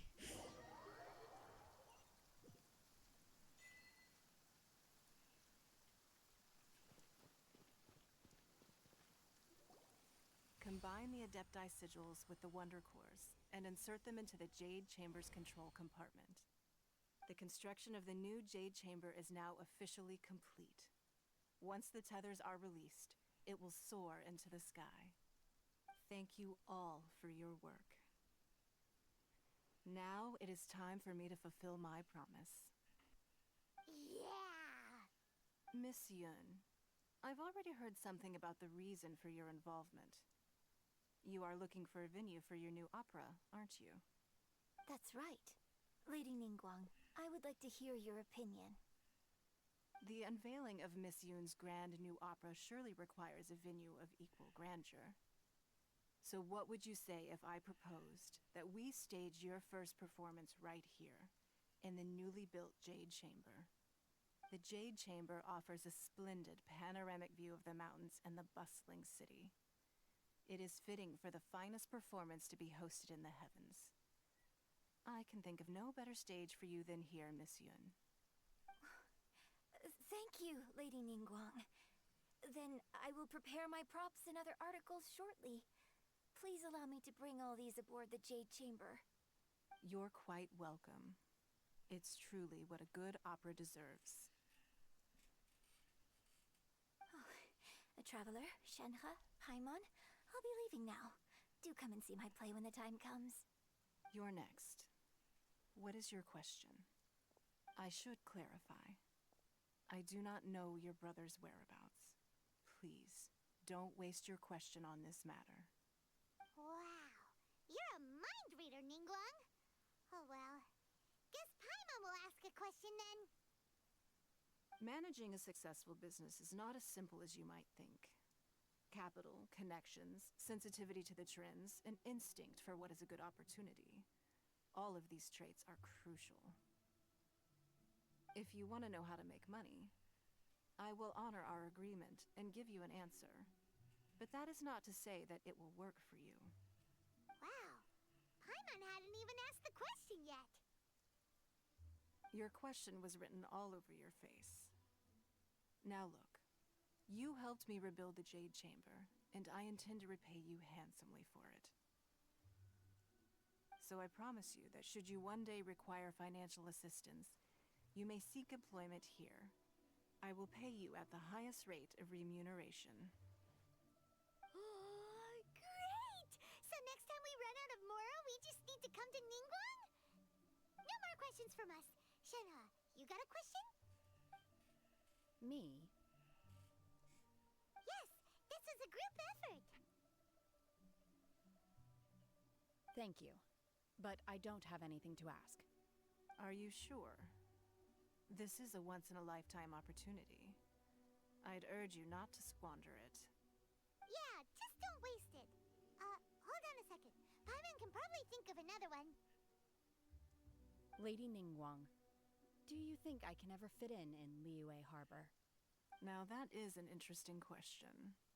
Liyue Harbor is very inclusive. As long as you respect the rules here, you will not be turned away. So, the key is whether or not you yourself can develop a sense of belonging in Liyue Harbor. Huh. A sense of belonging? Yes. To become fond of a place, to feel part of it, it always requires a reason. Perhaps someone you've met, or something you've experienced here. Or perhaps you enjoy the atmosphere of Liyue, and you will become accustomed to it. In short, everyone needs a reason to stay. I hope you can find yours soon. I see. Hey, what's going on? I just went to see the fleet a little later than expected. Come on, Beidou. It's your turn. Do you have a question for Ningguang? Me? Nah, I ain't got any questions. She forced me to help out, so I figured I may as well get involved with the contest. Ningguang, don't forget what we talked about. It's not gonna be easy to deal with. I don't think my fleet can take it on their own. Don't worry. I have made preparations. The wound dressings are ready, and the Millilith have set up an ambush. Glad to hear it. Watch your back. Stay alert. Beidou? Ningguang? What are you talking about? You'll see when the Jade Chamber ascends. However, it's not the most pleasant topic of conversation. Maybe it's better that you don't know.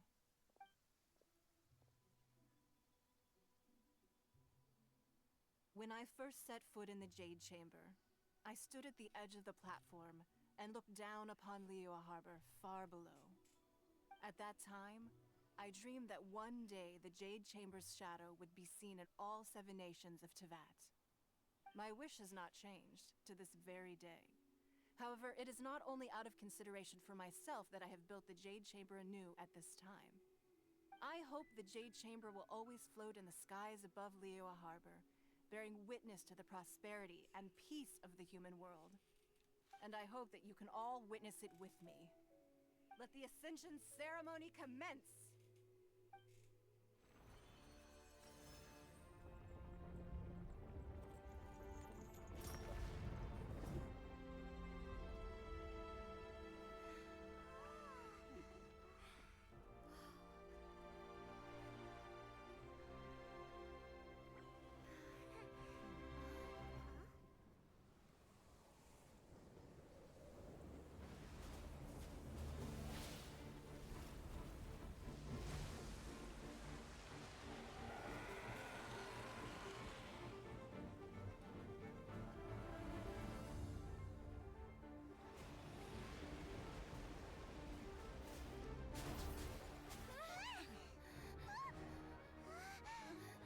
Right on cue.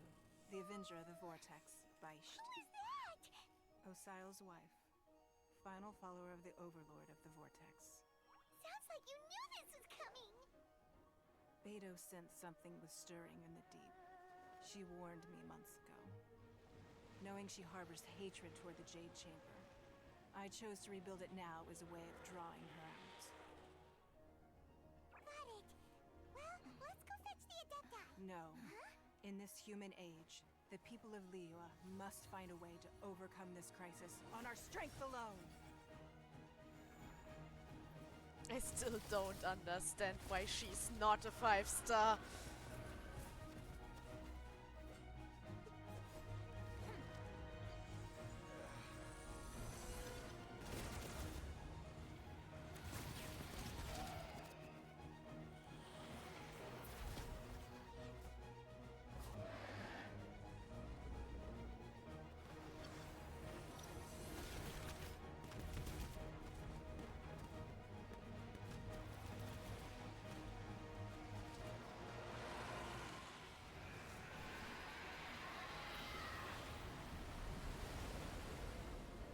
All hands! Tsunami incoming!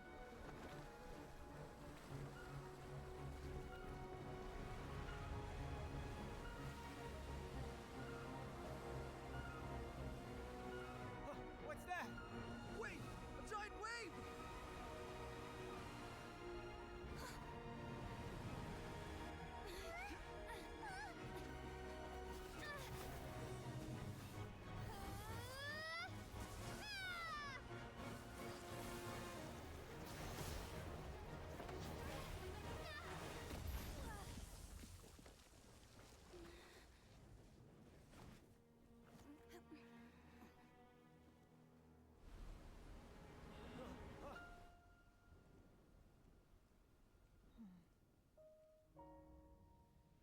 You are a cursed child. Your life brings nothing but disaster to us all. At least if you die, I can bring her back. The day you learn how to use your strength for the good of others is the day that you can truly become part of human society.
What are you doing here? We can't let you be the only one taking this risk! I hardly see this as a great risk. The people of Liyue Harbor are well prepared, and she is already badly injured. Only sheer willpower is keeping her alive. I may be nearing the end of my stamina, but in a fight to the death, I think I have the upper hand. We'll help too! Right. Manifest! She's a Hydra.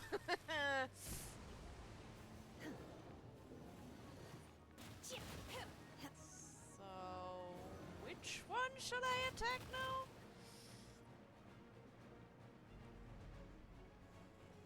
Come on, come closer so I can actually hit you.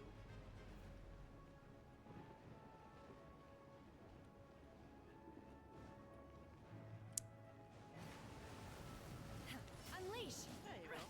Obey! Dodge this! By royal decree.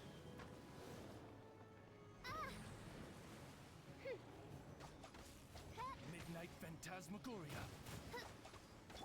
Freeze!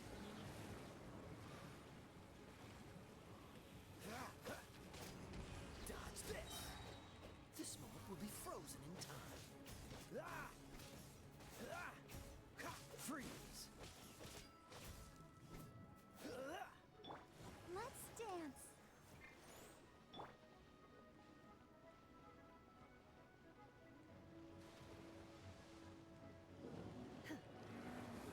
Unleash!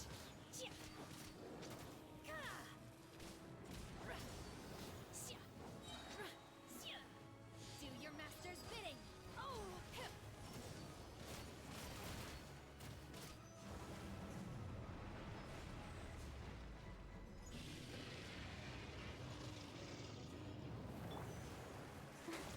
Let the show begin. Come on, we can do it. Oz, reveal. Dodge this! Over here.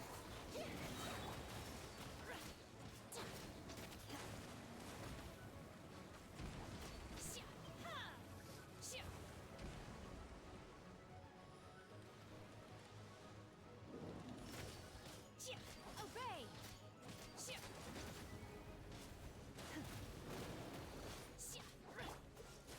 Oh, so sorry. Cue the spotlight.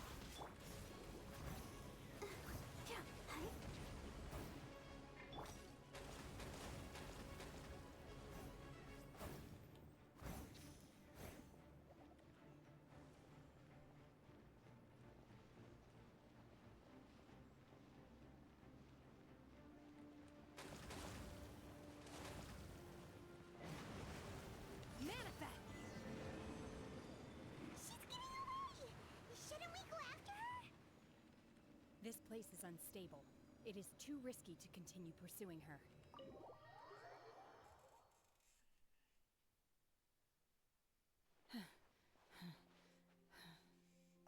I'm just a little exhausted. Otherwise, fine. I wanted to deal with it myself. I didn't expect you to follow me. Don't worry. She's not coming back anytime soon. After an injury like that, she'll likely seek refuge somewhere else. How did things go underwater? It's been dealt with. She was injured before entering the water. It didn't take too much effort to finish the job. Good. So the crisis has been safely averted. When you visit the Jade Chamber in the future, you will be afforded generous treatment. Lady Ningguang, the fleet reports that the sea monster has left Guyan Stone Forest and the surrounding waters have returned to normal. Thank you. How are the Millilith? Thanks to the medical supplies you prepared and Lady Keqing's command, our losses were minimal. Of course, we owe huge thanks to this young lady for her help. On behalf of the entire Millilith, thank you for your service. Great. Then next time I watch Miss Yun's opera, I'll be able to take the compliments. I wasn't trying to be a hero, though. I just wanted to protect you. Let the soldiers recuperate, but don't let your guard down. If she returns with a vengeance, we must be prepared. Yes, ma'am. You've been monitoring us for some time now. I trust you've reached a conclusion. You wish to hear one's opinion. Well, things would have hardly gone so smoothly had it not been for Shenhe. That I do not deny. However, final victory was always going to be ours, even had things been a little more arduous. If it came to it, I could always destroy another Jade Chamber. One has observed your adaptation of the Guizhong Ballista, and find oneself compelled to admit that you have evidenced some degree of novel thinking. You have learned from past failures and prepared for this crisis in advance. This is considerable progress compared to the last time. Hence, on balance, one finds your performance during this trial satisfactory enough. But there will no doubt be further trials to come in the future. Do not suppose that one will not continue observing you hereafter. While the position of Tianquan remains mine, I will always ensure Liyue's safety. Shenhe, one saw you secretly venture out from the mountains a few years ago, and noticed the air of dejection in which you returned. Hopefully this trip to Liyue Harbor has been a different experience. Yes. I can't explain it, but I feel happier than I expected. Good. Traveler, please take good care of Shenhe. She is a dear child. In fact, one has many fond memories of Shenhe's childhood that she may be interested to hear about. There'll be no need for that. Oh. They are all like this. Fine. Since you care not to listen, one shan't be telling you. One shall be going homeward now. Please, have a good rest. Come to the Jade Chamber when you have recovered your energy. We must celebrate both the completion of the Jade Chamber and the fact that Liyue has weathered another crisis. This banquet must be the most spectacular ever. Mummy Burp wanted to tell embarrassing stories. Okay,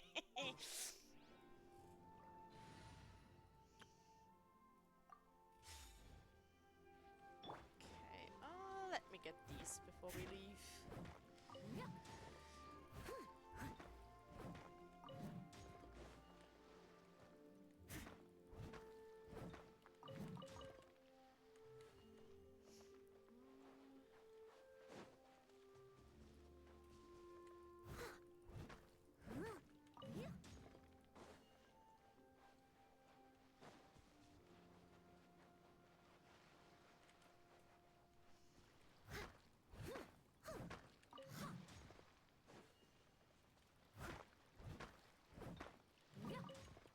I'll catch up.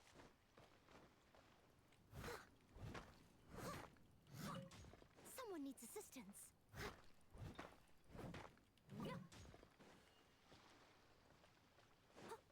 I think that's all. And this. Right.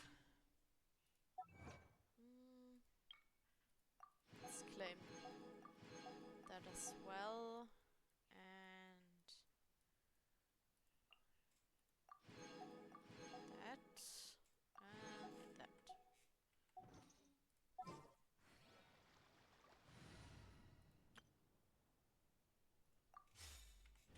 Okay. Then let's go to the Jade Chamber.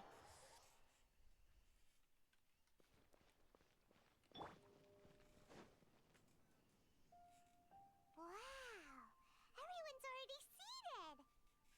It's Paimon's first time attending a banquet in the Jade Chamber. The food here looks amazing. All of you here are my distinguished guests. I am determined that each of you thoroughly enjoys yourself. Those who don't drink alcohol, please, help yourself to other beverages. Fine wine is a delight to the senses, but it is far from the only one. I trust you will find the marvelous view from the Jade Chamber to be an equally gratifying indulgence. Have you heard? Miss Yun's going to be performing today. Sure have. Honestly, it's the main reason I'm here. I've never missed any of Miss Yun's performances, and I don't intend to start now. I hear she's going to perform the Hello, Divine cat. Damsel of No, I don't Devastation give today, time for the you one now. written by her father. I've been so excited that I've barely slept the last few nights. Hey, look! Miss Yun is going on stage!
神女披冠到这里本该接近尾声，但今日我再添一笔，唱与诸位听。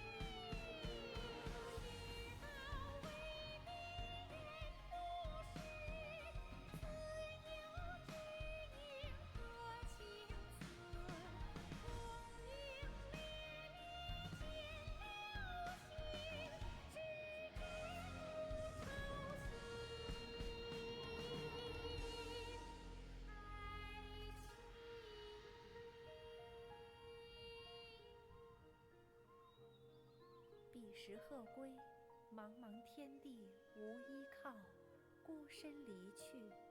今日再会，新朋旧友坐满堂，共聚此时。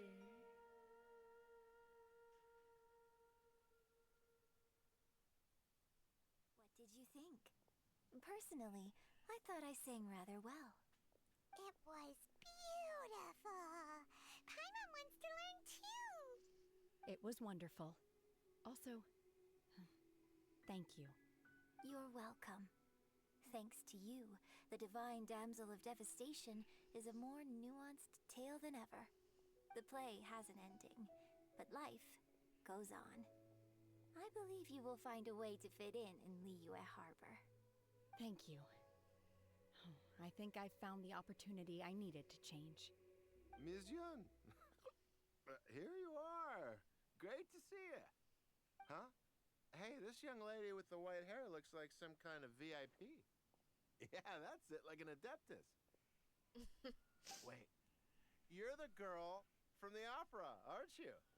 The Divine Damsel herself. And look who else we have here, the illustrious traveler. Well, I'll be. This was definitely worth showing up for.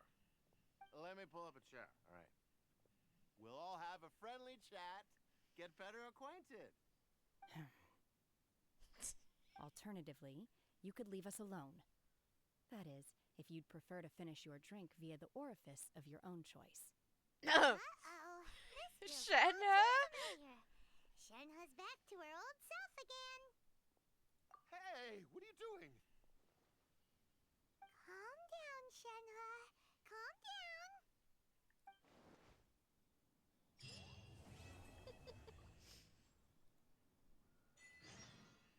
No, I'm pretty sure he would have deserved what's coming.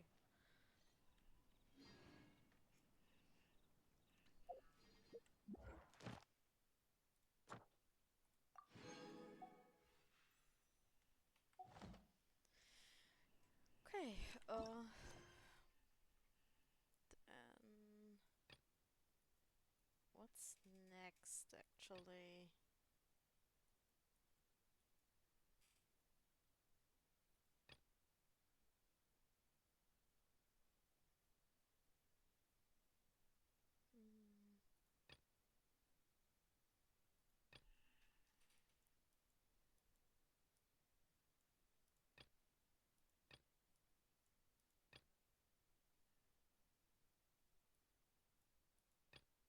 Oh no. Not the card game.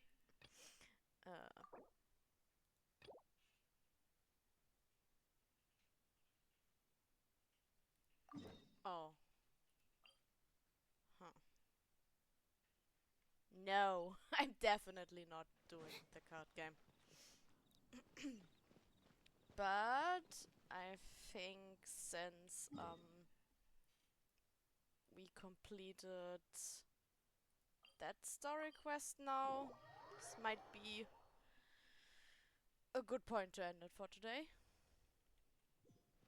Since it's late already. And we've done a lot. Let me just do that too, and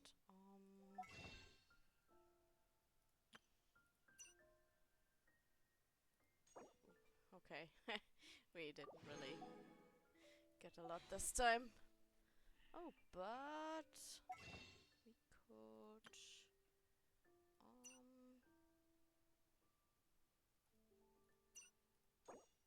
get to here.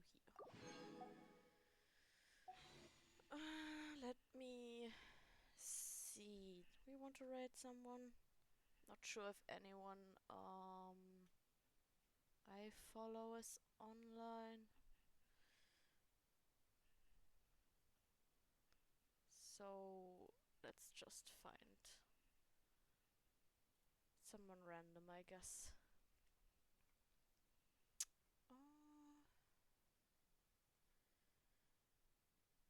Let's see.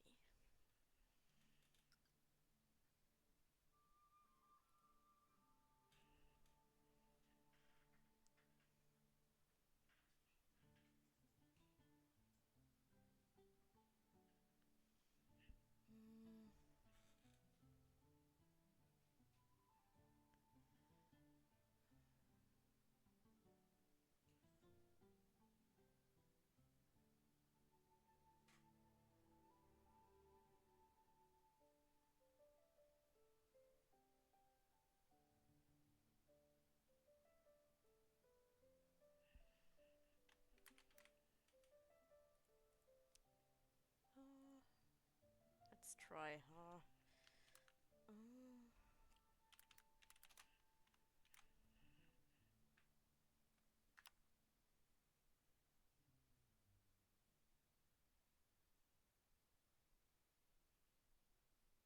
Okay, then, thanks for stopping by, and until next time.